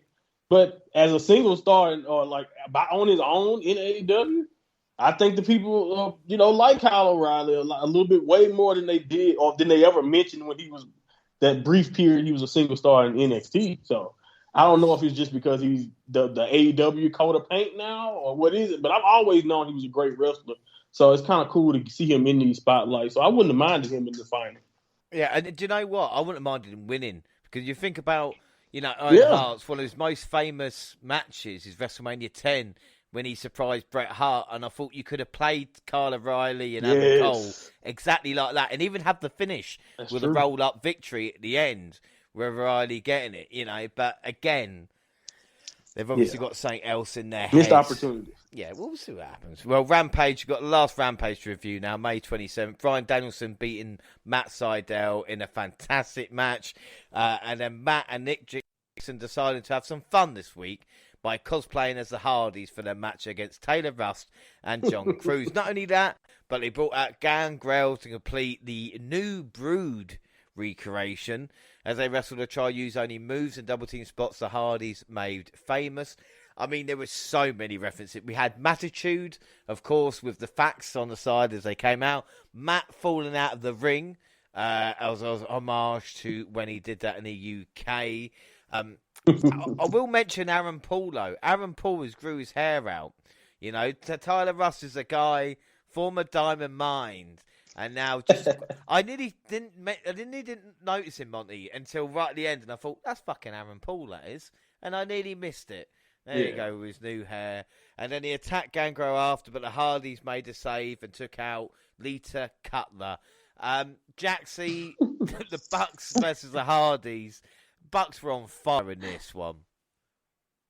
I mean, this is definitely a way to build a match between two great tag teams. To the nostalgia that they brought from the entrance was just a whirlwind, especially for fans from the Hardy Boys younger era. I absolutely lost it at Lita Cutler. Oh my gosh. I just couldn't believe he just went all out with the song and everything. Kudos to Brandon Cutler. That was just absolutely brilliant. It's always nice to be able to break up some of the storylines and actually have a bit of fun. And this was definitely the best opportunity that they could have had. It just kind of brings that feel good of having the nostalgia of Matt and Jeff and kind of bringing it to the modern era of Matt and Nick. So it's going to be very exciting to see what they'll do in the ring, but I have no doubt it's going to be a great match. Yeah, without shadow of a doubt. We saw Dante Martin beating Max Caster in a great match, and then Sky was given a new TNT title design, which makes you think he should hold on for it for a little while at least. And then the Owen Hart second semi-final, Ruby Soho versus Chris Statlander. Now, this was a shame, really, because I thought the match was really good, but the fans had no interest in Ruby Soho after a while, with Chris winning. Now, again, it's not too bad during the match. The problem come, obviously, after Soho won with Britt Baker coming out, and Soho trying to make it work, and the crowd were just not having it. And it made can we actually just point out the fact that I think they felt defeated the minute that, again, I have to point this out, it was like a roll-up pin finish. It wasn't, Ruby, no offense to Ruby whatsoever, but Ruby kicked out of Chris Statlander's, finisher. That really shouldn't have happened, in my opinion. We'd been building up Chris Statlander, and for what? For Ruby to be the first person to kick out of her finisher like that, I would have thought that they would have kind of left that as a untouched finisher. If I'm truly honest, so I'm quite disappointed in that sense. It's not that I'm actually booing Ruby. I think I'm booing the decision that came with this match. Now, and also the problem is, and Ruby alluded to it in a promo beforehand, where she said when she joined AEW, she was on fire and the fans really behind her. But what has she done since? And it's all in a good Baker saying you sat in catering for WWE for 12 months. But the thing is, Ruby has not been consistently on Dynamite or Rampage and getting the reactions. It's like to say people still see her WWE wrestler. And well, why don't you see CM Punk or Bryan Danielson? Because they're wrestling and They've been appearing on TV. consistently, Right. week in, week out, and people are not saying, "Oh, now." It's even like the Kyle O'Reilly Undisputed Elite storyline. Soho's not getting any of it, and then you're saying, "Wait a minute, you're bringing a WWE star to beat an AEW either original or one in their own right, a style they're trying to beat." And you're having that reaction from the fans. And it's not necessarily like I'm blaming Ruby for this, because again, this all does ultimately boil down to sort of Tony's lack thereof of building a decent women's division where Ruby can be consistently on TV and seen. They do need more time on TV, but I feel like the whole way that this match was booked, it was a pretty decent match, and then to have that sort of ending, it was a fluke. No, I would agree. This is also what happens when you listen to the internet. The internet wanted more Ruby Soho. As soon as they book Ruby Soho, shit on it. Well, this is the thing. The thing for me, and that's it now for Rampage and Dynamite.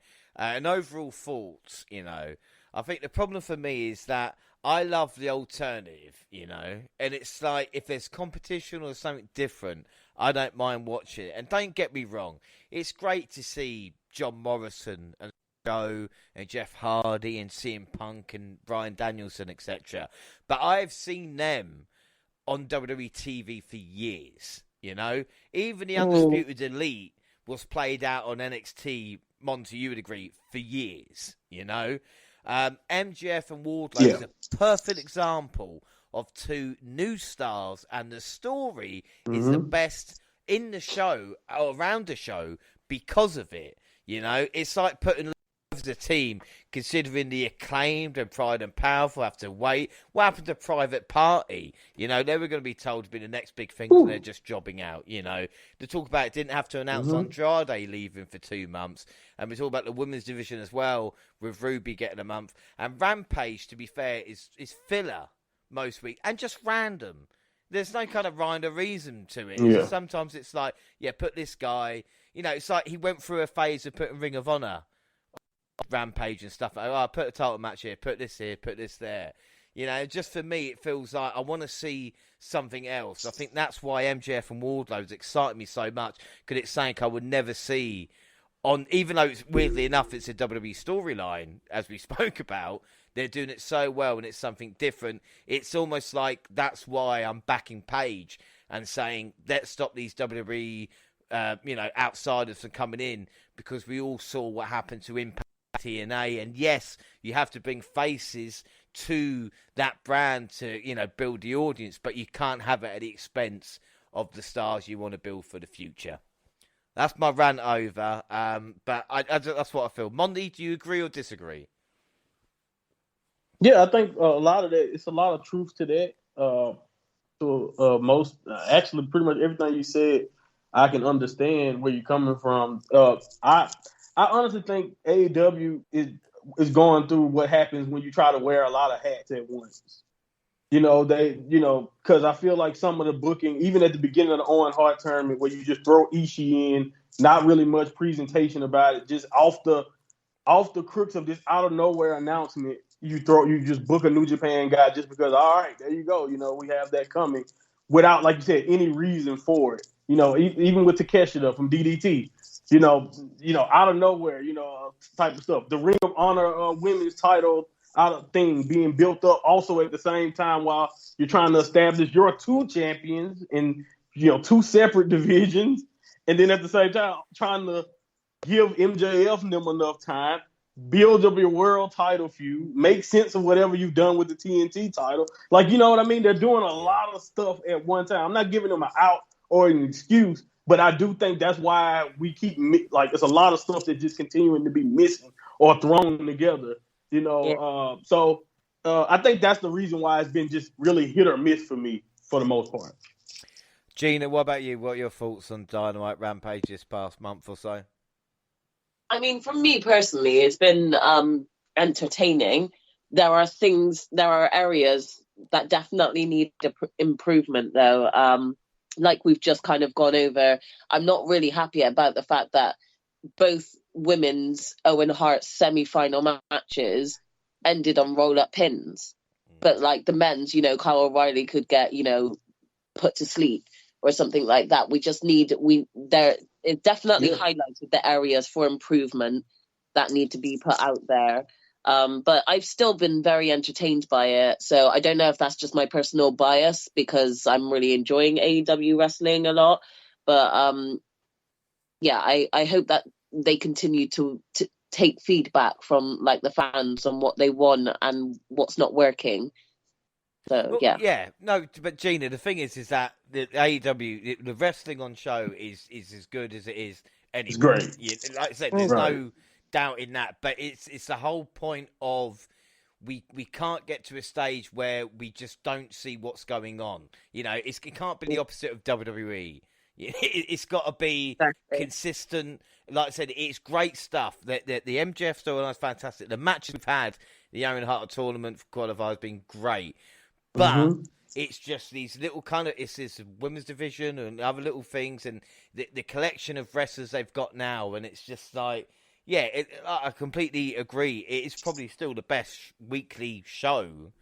But it can't.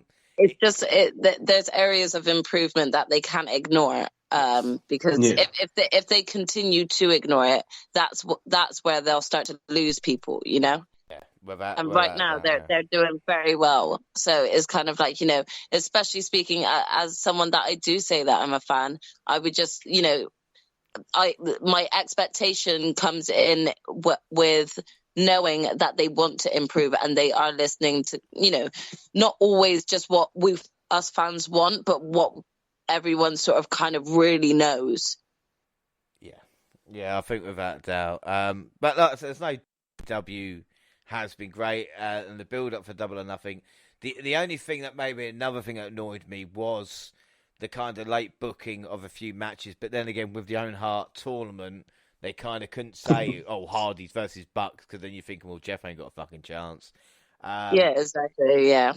And also, it's like, Darby Allin's going to face Kyle O'Reilly on Sunday. There you go, it's a match. I know. Like, right. Oh yeah, don't forget this. You're like, what? Thanks for that, Bill. Yeah. But we are going to get on to predictions in a minute, and we're going to run through the card. Prediction leagues first and foremost. Well, we have 3 prediction leagues at this moment in time. The bonus league, where Gina and Jaxie are on 5, Monty is on 6, and I am on 9 at this moment in time off the back of a fantastic WrestleMania weekend. W Pay-Per-View League.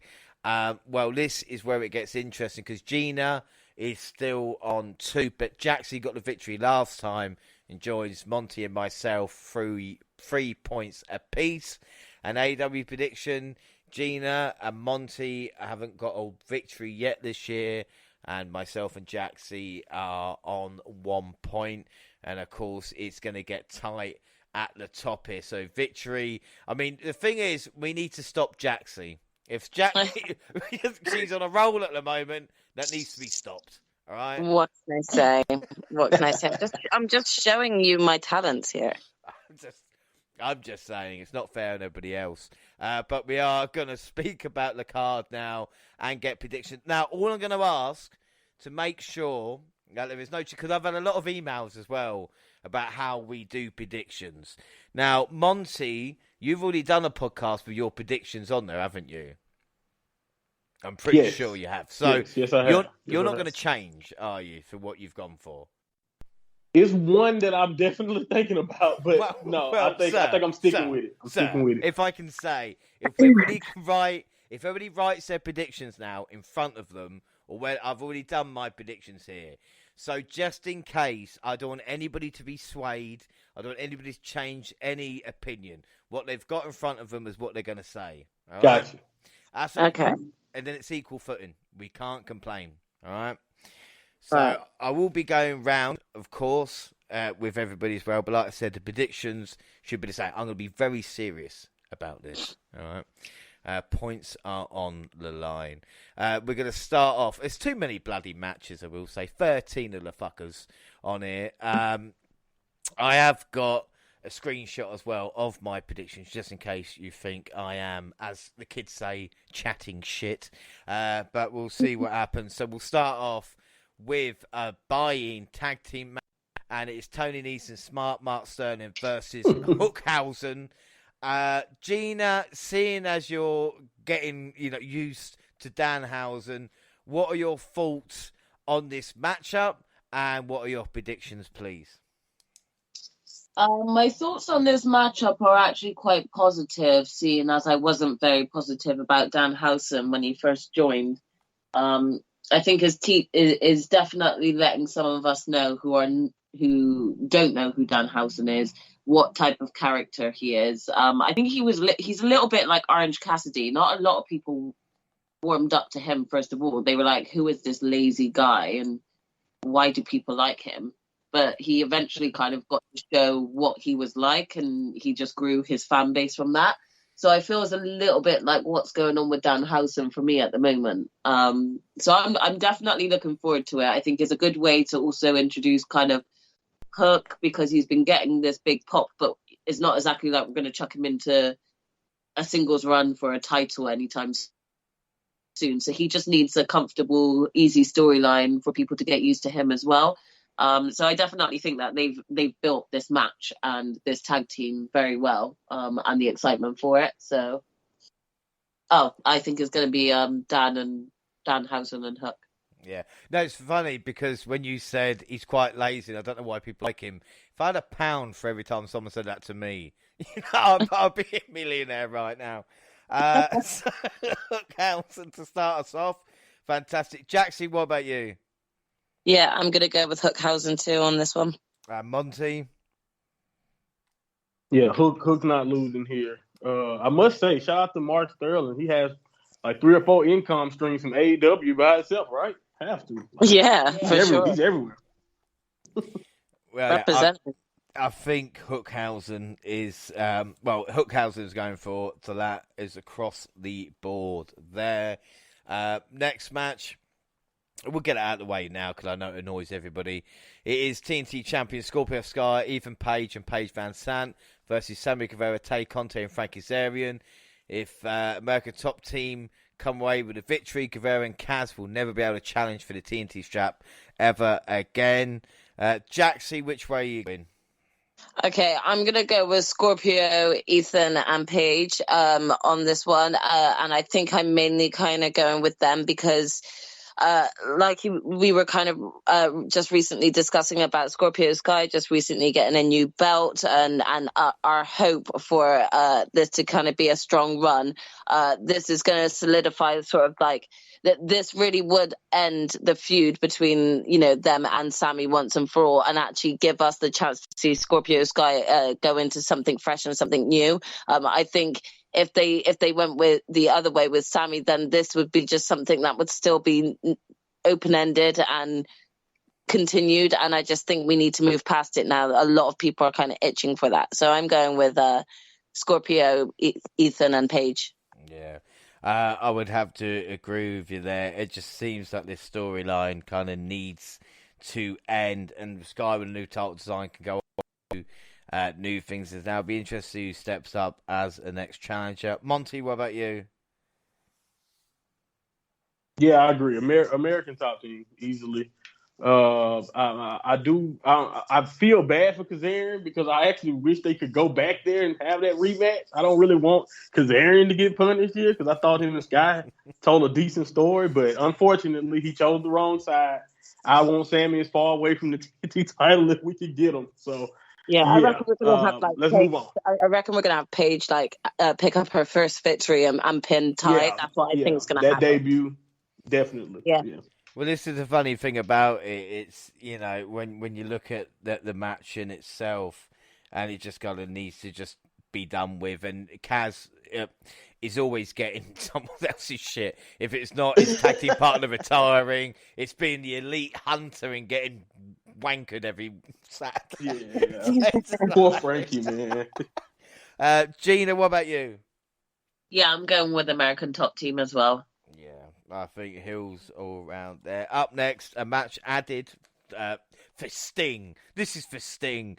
Darby Allin versus Kyle O'Reilly. We saw Kyle O'Reilly shattering Sting's ankle so bad he couldn't get to the meet and greet, which you know is not good. Monty, which way do you see this going? Well, with the 2-day build, I'm expecting Darby to get the revenge and we can move on from this because they didn't, like you said, I guess a week build, or I guess would be the accurate thing. But either way it go, yeah, Darby, I think Darby's picking up the victory, get his revenge. Even if Bobby Fish help, he'll find a way. Yeah, I would say, Gina, what about you? I'm actually going to go with Kyle. I think because he lost the Owen Hart tournament, I think he's got like a bit of a grudge just to like beat someone up and get a win. So I'm going to go with Kyle. And Jaxie? I actually was going to go with Kyle as well, and I feel like it is because of the potentialness of Bobby Fish getting himself involved. This will kind of lead in to what I'll kind of further discuss going into Adam Cole's match later on.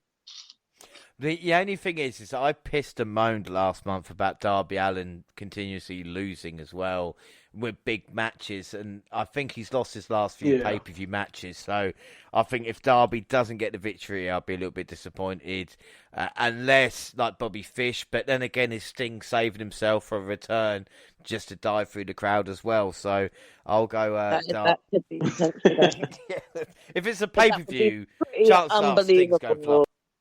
That could be pretty unbelievable of Sting to be able to recover from an ankle injury that quickly, though.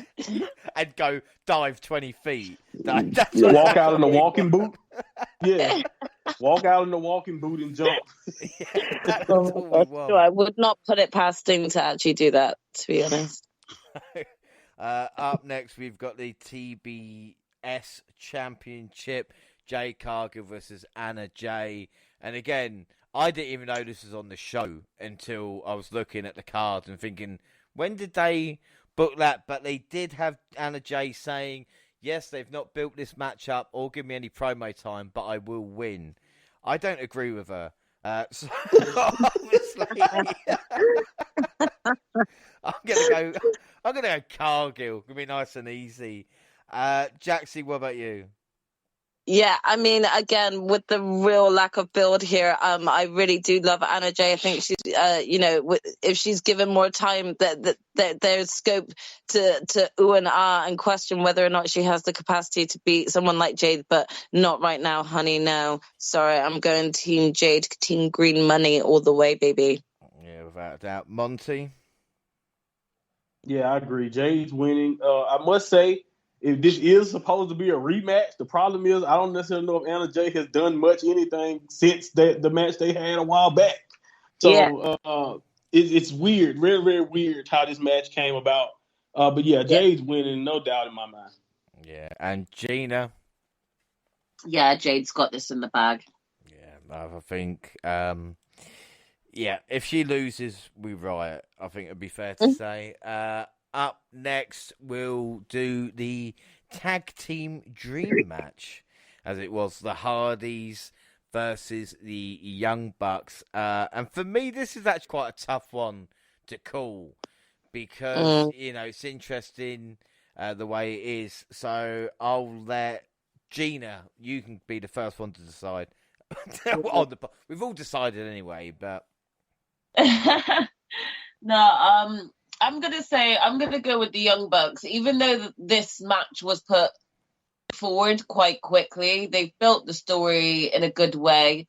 And we all know that it's going to be a match that we're going to want to see again. I feel like the Young Bucks will get the win this time, making Matt and Jeff want to come back again, even harder for the Young Bucks to get their win finally. So, yeah, I'm going to go Young Bucks. Right, you're going to go Bucks. I'm going to completely disagree with you, right? Just to make things interesting here. Because I don't think the Hardys have got a lot left. I think if you see Jeff... The only person that walks worse than Jeff to the ring is Gangrel. So I'm not sure how it's fair play, by the way. He's been jumping off stuff forever. Fair play. He can limp forever with the stuff he's done. That's Jeff Hardy, not Gangrel. yeah. Jeff Hardy, not Gangrel. Yeah, he ain't done shit.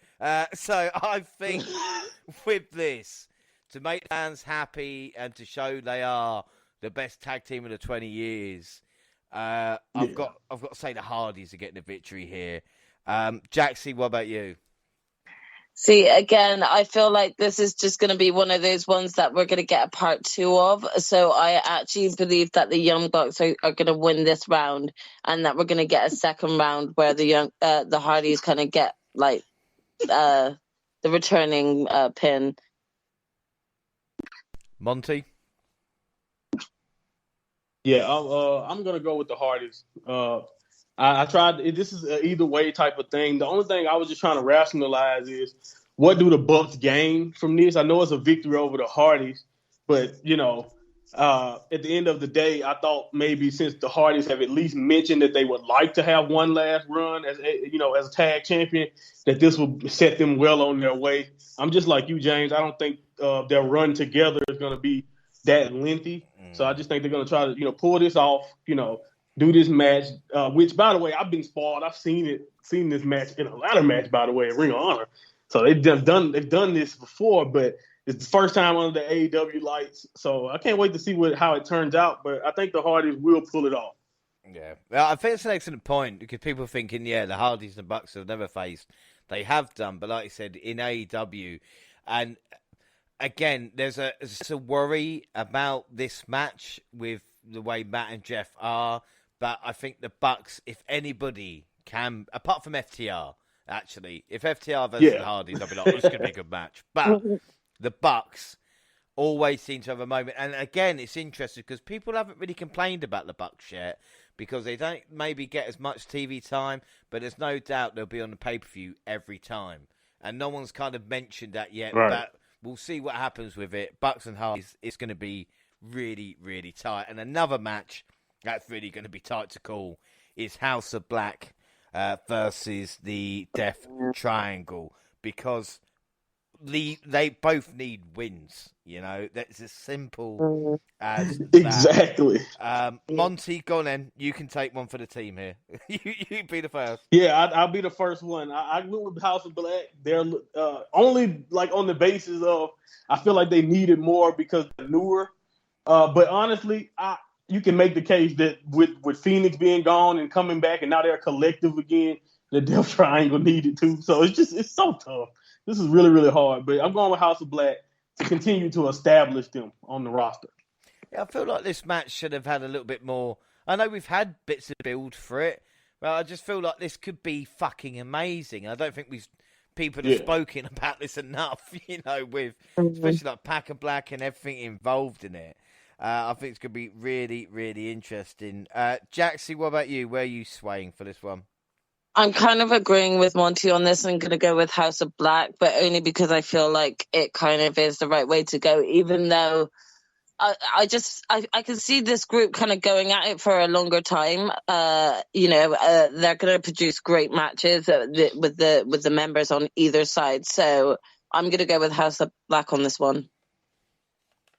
Yeah, you know what? I've had to look down at my predictions to see who I went for, and I did do House of Black, but you could have split between the two, and even if Death Triangle do get the win, I wouldn't be that upset about it, I suppose, but I think, like I said, House of Black, with the momentum, like you said, Monty, hit the nail on the head with them being newer. Gina, what about you? Yeah, I think I'm going to have to go with House of Black as well. All for the same reasons, to be honest. So I agree with you. I don't think I'll be mad if it's the other way round. I think, like you said, both teams need the win, really. So I'll be happy with either winning. But ideally, if I had a choice, it would be the House of Black to win this one. Yeah. Well, we'll start with you, Gina, again on the next match, because this is the one that we talk about. It's probably been the best storyline in AEW, and it is MJF versus Wardlow. Does the match live up to how good the build's been? See, I was talking with Jaxie about this match. I have a feeling that this match is not actually going to be a long match. I think Wardlow is going to just absolutely destroy MJF. This card is a very long card, so they're going to need some matches that are quite quick. And we have quite a few, trios, tag matches, things like that. We're going to need some time to showcase themselves. So for me, to be honest, I think Wardlow's match is just going to be sweet, sweet karma. It's just going to be a powerbomb symphony. It's going to only go like a couple of minutes, and MJF is going to get his just desserts. That's how I see it. Yeah. So, go for the win. Do you know what? I completely agree with you. I think that is the best. If they try and do like a 20-minute match with Waldo and MJF, I think that's not what fans want. Beaten down, maybe shot from behind. Big comeback victory. I think that makes Wardlow. Again, I kind of joked earlier about Goldberg, but book him like fucking Goldberg, and the reaction will be as positive. Yeah. Jaxie, what about you? Completely 100% agree with both yourself and Gina here. So I'm going to go with Wardlow as well. Powerhouse Slam Hit Symphony. Monty? Yeah, Wardlow, no way he's losing. I think we know that. I do love the squash match idea. The only other way I think you could do it is if you have basically still a squash match, but MJF just weasels around most of the match, like to get away from Wardlow, run away, do cowardly stuff, poke to the eye, all that type of stuff. Just to put it off a little bit, just until he can't stop Wardlow at all. But yeah, I'm going for Wardlow. Without doubt. Up next, so many matches. We're not even half through yet. We've got the Owen Hart final matchup for the women's side. It is, of course, Ruby Soho versus Britt Baker. Monty, who do you think this is going to go to? This was really hard, honestly, because I'm just like, I can see the case for both sides, and then what happened Friday almost just destroyed me, at least my confidence in what would happen here, because it's just like with the crowd reacting like that, is this going to persist? And, will Baker get cheered just because she's an AEW original? You know what I'm saying? Like, is this where we're going? Or are we going to continue? Are we going to reverse back to normal? And, Ruby can get her victory back from that loss when she challenged, Brit for the title. So, I'm going with Ruby Soho. I'm thinking they just go with that, give her the victory. I could be wrong. I wouldn't be mad if it's Brit, but I think I've just got to stick with my guns here. Go with Soho. She says she's gonna make Brit pay, for what happened. So whether they turn Soho heel in the match or however it works out, I don't know. It's probably gonna be weird. It could not be weird, but I'm still going with Soho. Oh, interesting there, Jaxie. I actually wholeheartedly agree with Monty, as those are a lot of my thoughts exactly, is like that they might go with Ruby, especially when Ruby came out as the Joker in the previous tournament and like kind of made it to the finals and didn't win. I feel like either way we're gonna go with a Ruby Soho win, and potentially see a heel turn. I don't think this will necessarily solidify Brit as a face, because I don't think Brit ever needs to be a face.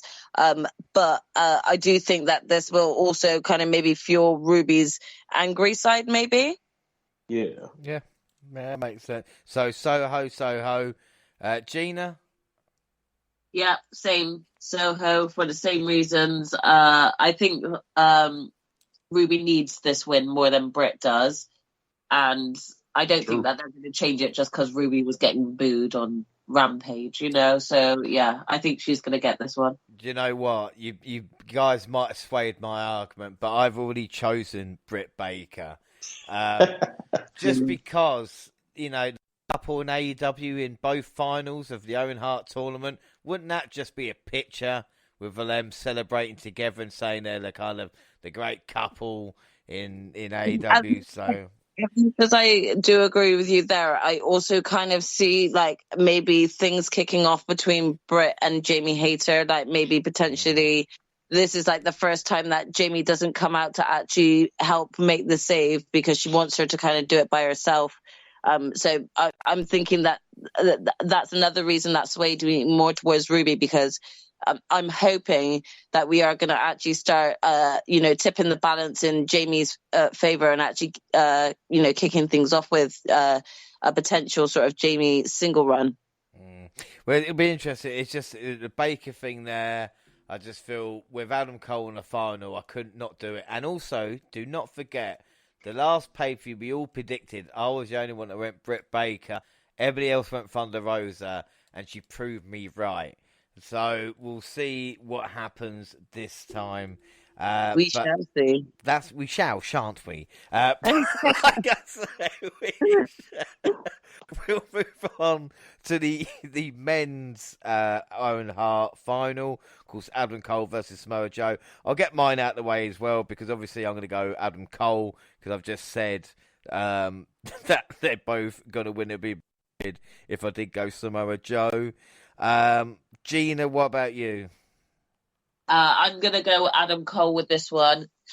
He's lost quite a few of his pay-per-view matches, like against Hangman Page and Bryan Danielson. So I think Adam's going to be winning this one. Plus, Cole, what's his name? Samoa Joe. He's got his, a title, and he's got his storyline going on with Jay Lethal at the moment. So I think Adam's definitely got this one. Yeah. Jaxie, you on the same wave of thinking? Definitely. Again, I think it's going to be a great match, but I do think that this is going to be, the time that cheating does work. And I do see sort of Adam Cole getting that, either Bobby Fish, Kyle O'Reilly, both of them, maybe just either distraction or just kind of coming in for the cheat. Sort of him and having him win it overall. And Monty. Yeah, and this is the one I was talking about earlier about just wanting to switch what I said on my podcast, because I'm pretty sure when I recorded that, I said Samoa Joe. Well, but with time going on, I definitely thought about it and was like, man, it's hard for me to see Adam Cole not winning this. So I don't really care either way. But yes, put me down for Joe. I'm not cheating. I got you. It's all good. Do you know what? You're more of a man than I would ever be. I would not have said anything, and I would have changed it straight away. But I appreciate it, honestly. Honesty, James. No, try it. I mean, I might. One day, I might. We'll see what happens. We got all of them. So up next, Anarchy in the arena. Yeah, Stadium Stampede sounded stupid. So Anarchy in the arena. The Jericho Appreciation Society versus the Black Ball Combat Club. Eddie Kingston, Santana, and Ortiz. Monty, which way do you think this is going to go? Jericho makes me laugh every time he says he's a wizard. But I'm going Blackpool Combat Club. Just the way he delivers it, something about that. But anyway, I'm going with them. Eddie, I think you need to get revenge. I mean, the guy burned his face. Jericho can't win, right?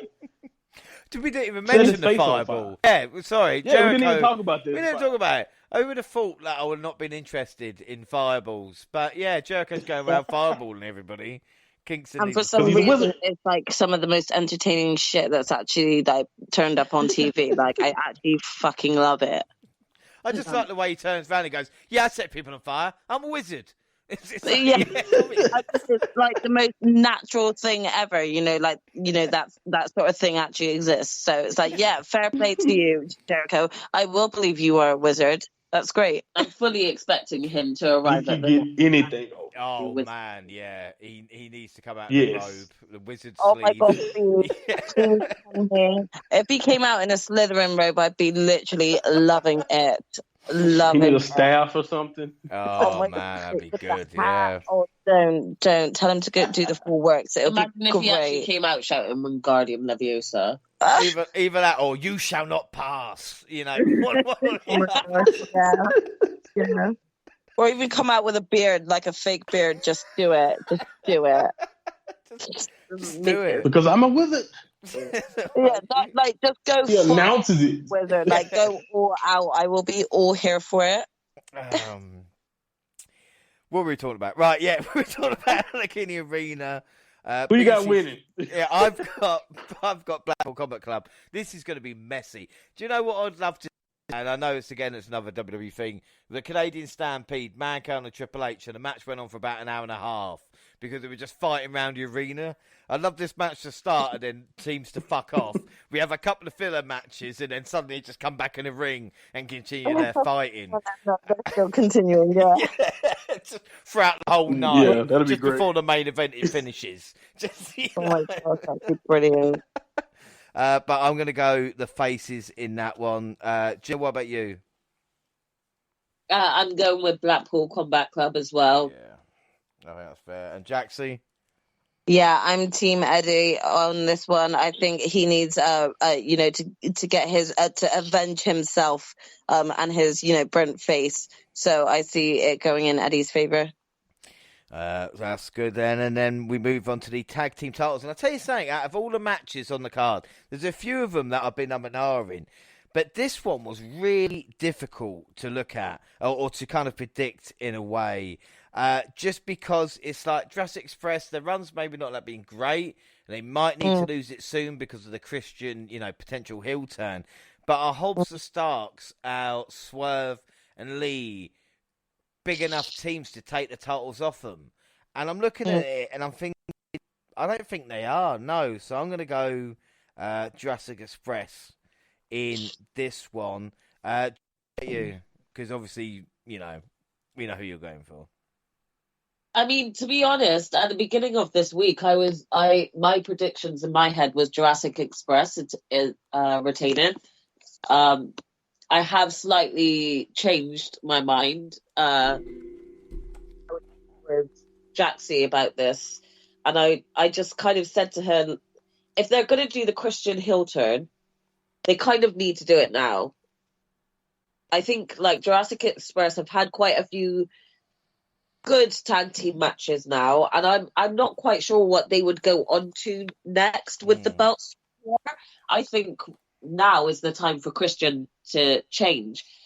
Do I think the other two teams are ready to be the tag champions yet? I actually don't.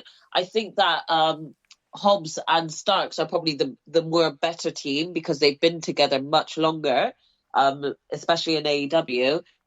But I also feel like Starks and Hobbs need to be shown on Dynamite a lot more in the main tag team scene. So it's really hard for me, but I also do really feel like Christian needs to do his heel turn now, because if not, I'm just going to get bored. So I am going to go with Starks and Hobbs. Yay! That's what we want to hear. Gina? Well, that was me. That was sorry, Gina.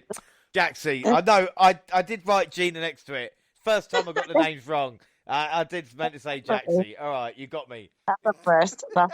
We'll let you off because that was your first. Yeah. No, I actually kind of I like to think that I influenced the change when in Gina's decision when I had a discussion with her from it. But I am thinking, I'm also thinking tactically, because if we actually go back to the previous Rampage, we saw Swerve win in the triple threat, and it kind of usually means that potentially that means that their team isn't winning, and unfortunately, I just don't really feel like there's much more that Jungle Express can do currently to kind of keep momentum going in their tag team run.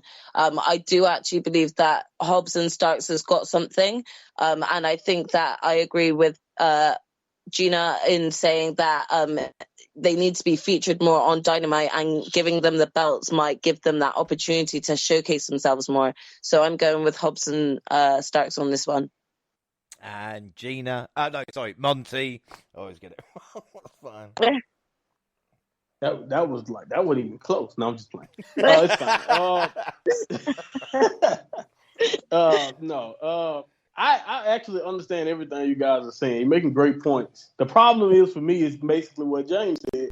It's the teams they're facing. Jurassic Express, their run should be over, and we may be a little bit tired of them because they've been doing the same thing over and over with them without any type of creativity. That's their biggest problem. Like, I promise you, this match right here is literally the same match we were getting ready for when it was Red Dragon in the books. You know, Mm. two teams feuding with each other, way more heat there than they either of them had with Jurassic Express. They got way more heat against each other. Lee and Strickland versus Starks and Hobbs have way more heat Yeah. against each other than they have with Jurassic Express. And here you go, Jurassic Express just defending their titles. That's pretty much the only thing they've done. So I get it. They're running out of ideas when it comes to that. But that same reasoning is why I think Jurassic Express will win. The two teams who are already feuding with each other will cancel themselves out again. And I'm with you though. Christian is definitely going to turn, and they seem to be, you know, putting it off, teasing it a little bit, and putting it off. But I just don't know if this is the time you do it with these teams right here being the benefactor of that. Unless you're trying to tell me Christian joining Team Taz or whatever or something like that. I don't know. Well, we know he doesn't like Taz. He don't like Taz. Yeah, exactly. We saw how that worked out. Long-term story booking. So Jurassic Express, man. Yeah, the penultimate match that we are going to predict right now is the AEW Women's Championship match. Thunder Rosa versus Serena Deeb. Monty, which way do you think this is going to go? Yeah, even though with the limited time, I do not mind where this story has went with two veterans, you know, and Serena feeling that she's deserving of way much more credit and a title reign and all of that. But I think we all can see that this is just way too soon. We literally just said barely over 10 minutes of TV time for the new champion. So I just don't see with that type of visibility. Do you think she's losing the championship here? It wouldn't make a lick of sense. As much as we think Serena is great in the ring, I really don't think she has much of a chance. Even I know she would be very, very mad at me saying that, judging by her response to Tony Schiavone. Excellent. Jaxie?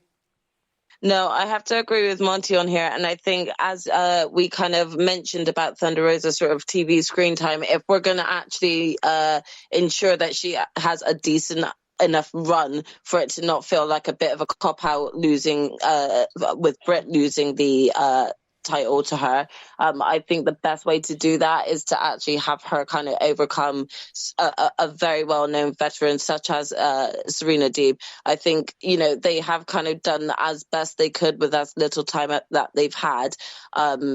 And I think that this would be a good way to showcase both women.